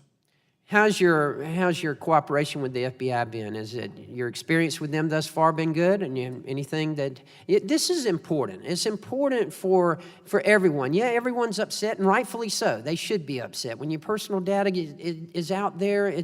Obviously, it's very upsetting. But I'm trying to go to in a different direction. I'm trying to figure out how we can prevent this from happening. The cooperation with the FBI, as best I know, has been good. It's ongoing. We've got lines of communication into the FBI, not just after a breach, but routinely throughout the year. So I'd say it's been a very good cooperation, Congressman. Let me ask you this. Through this scenario, through this experience, rather, if you had to do anything different, what would you have done? Congressman, I was asked that question earlier, and my answer will be the same now as it was earlier. There'll be time for reflection, personally and as an organization. That coupled with investigation that we continue to undertake to look at processes in-house. But at this juncture, since I was notified in mid-August through this morning, it's all been about the forensics. It's been about trying to protect and do what's right for the consumer. And there's been no time to reflect on what I'd do differently. Okay, well, when that time comes, we need to know, because we don't need to let this happen again, and other companies need to learn from it. This is obviously, as I said earlier, you're not the first company to suffer from this. You're not the first Georgia company to suffer from this. We understand that. Doesn't make it any less egregious to what has happened, but where I'm trying to go is what can we do better to prevent this from happening again? These guys are good. We know that. Listen, cybersecurity is hard. It's way above my pay grade, I can tell you that. Congressman, thank you for that. As I mentioned in my comments, I take full responsibility as CEO. And I understand that, and I appreciate that. If there's one thing I'd love to see this country think about is the concept of a Social Security number in this environment being private and secure. I think it's time as a country to think beyond that. What is a better way to identify consumers in our country in a very secure way? And I think that way is something different than an SSN, a date of birth, and a name. Well, you're exactly right. I remember my time in the Georgia State Legislature when we changed you used to have your Social Security number in your driver's license. That used to be your driver's license number. And we changed, and that was not that long ago. And that's what tells me that this is something that is changing dramatically and quickly, and we need to be prepared for it. So I know that you're putting out fires right now, but at some point, we need to learn from this. We need to know, look, we shouldn't have done this, we should have done that. What could we have done differently? What will benefit another company to allow that this doesn't happen? And I hope, and thus far you appear to have been honest about all this. I hope that if part of what the problem was complacency, that you admit that and say, don't ever let your guard down. Thank you, Congressman. I would love to be part of that dialogue about what lies ahead to protect individuals' identities. Well, again, I want to thank you for being here, and it says a lot about you and about your company. Thank you. Thank you, Mr. Chairman. I yield back. The gentleman yields back. The chair now recognizes the gentlelady from California for 5 minutes. Thank you, Mr. Chairman. First, I'd like to recognize a former colleague that's here in the chamber with us, Saxby Chambliss, who served in the House and in the Senate. It's good to see you. Very nice to see you. Mr. Smith, it seems to me that you've accomplished something that no one else has been able to accomplish, and that is that you have brought Republicans and Democrats together in outrage and distress and frustration over what's happened, because this is huge. This is almost half of the country and their information. You know, the American people are, I think they have privacy in their DNA. We don't like Big Brother. We don't like people having information on us. We know in an information and in a digital age that that's impossible, but boy, when that's breached, when the privacy goes out the window, it really puts a dent in people's lives. I equate it with because they don't feel that they can do anything about it. They feel helpless. I come from earthquake country, and when that rattle first starts, you really do feel helpless. You feel absolutely helpless. Now, it's been, the question has kind of been posed rhetorically by some members, because I've been sitting in for a while at this hearing. What can be done? I have the privilege of representing most of Silicon Valley. I have asked this question about the protection in terms of privacy, breaches in our country, to just about every CEO I've met. And they have responded like a chorus and said that there are two main reasons for breaches in our country. Number one, a lack of hygiene in systems and very poor security management.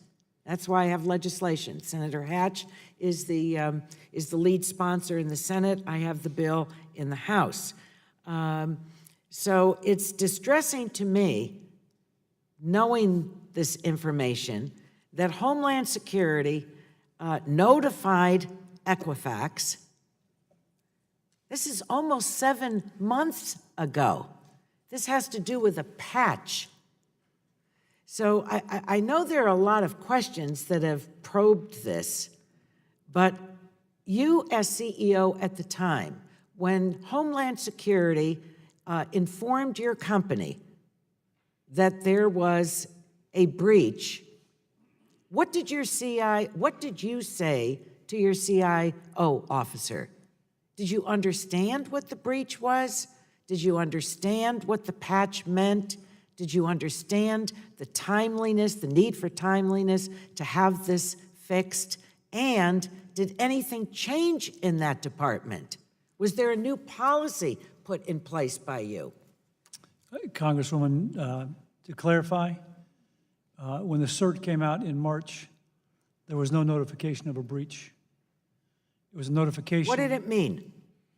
What it meant was... I mean, if I got a notice from Homeland Security, that's like the FBI knocking on the door. I mean, it's the federal government. That in and of itself is a bit menacing, isn't it?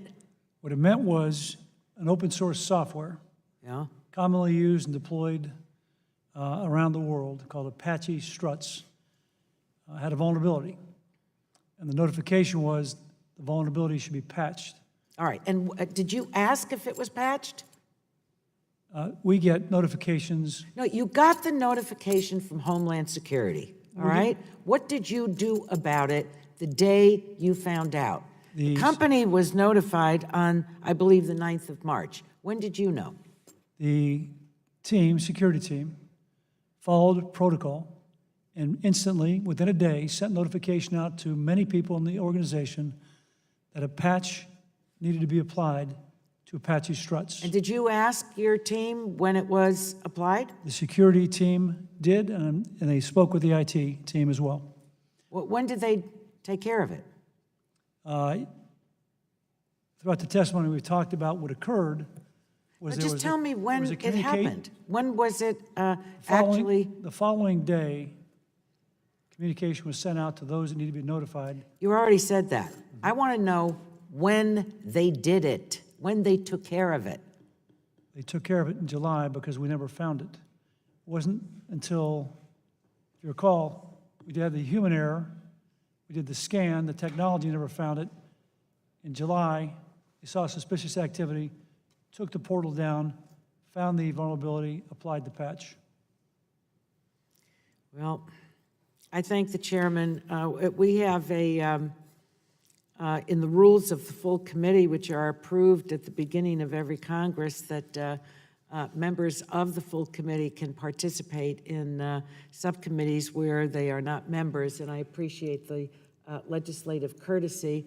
And I think that there's a lot more to be done on this issue, Mr. Chairman. If I might make the recommendation, I think we should have the CIO, a Chief Information Officer, come in because I don't think that this is resolved. So thank you.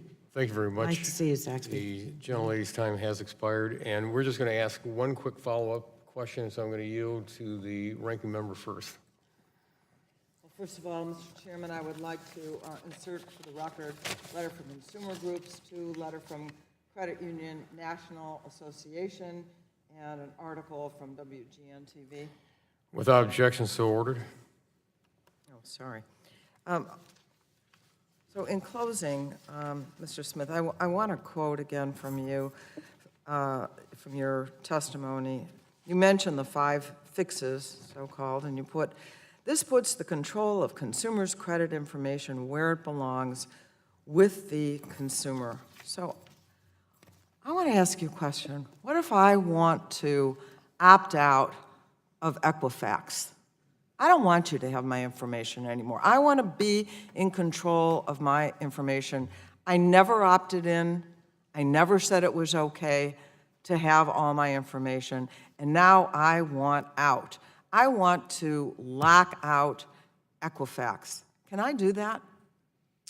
Congresswoman, that requires a much broader discussion around the role of the credit reporting agencies, because that data, as you know today, doesn't come from the consumer. It comes from the furnishers, and the furnishers provide that data to the entire industry. No, I understand that, and that's exactly where we need to go, to a much larger discussion, because most Americans really don't know how much information, what it is, that you have it, and they never said okay. So I'm hoping this will lead to a wider discussion. Thank you. Thank you very much. Yeah, the gentlelady yields back, and if I may just go back to what we had a little discussion earlier, but again, going back to your testimony from August the 15th, when you were informed that it appeared likely that consumer that information had been stolen. Again, why was there, again, a 10-day delay between finding out about that personal information that could have likely been stolen to developing that remediation plan? That 10-day window, why did it take 10 days to start that remediation? Well, Congressman, there was continuous work going on around the clock from that time through yesterday, trying to develop the product, develop the communication plan, stand up websites, inform those that need to be informed. It wasn't like on a certain date something occurred. It was continual motion by many people for many, many weeks. Let me ask just a quick follow-up on that then. Because again, with that 10-day period of time, when was the appropriate time then? Was it really to start talking to the consumers at that point in time, or again, waiting till when you did in September? Because again, there was that lag time there where information could have been stolen on individuals. Yeah, the whole goal was to make sure that the data we had was as accurate, as clear for the U.S. consumer as possible. Number 2 was to make sure for the forensic cybersecurity specialist that our environment was as secure as possible. Remember, they said expect increased attacks. Number 3 was to stand up the call centers and the websites for hundreds of millions of consumers, and that just took time, as I alluded to earlier. Well, thank you very much. And seeing that there are no other members present to ask questions, we want to thank you very much for testifying before the subcommittee today. And pursuant to committee rules, I remind members that they have 10 business days to submit additional questions for the record. I ask that the witness submit his response within 10 business days upon request of any questions submitted. Without objection, the subcommittee is adjourned.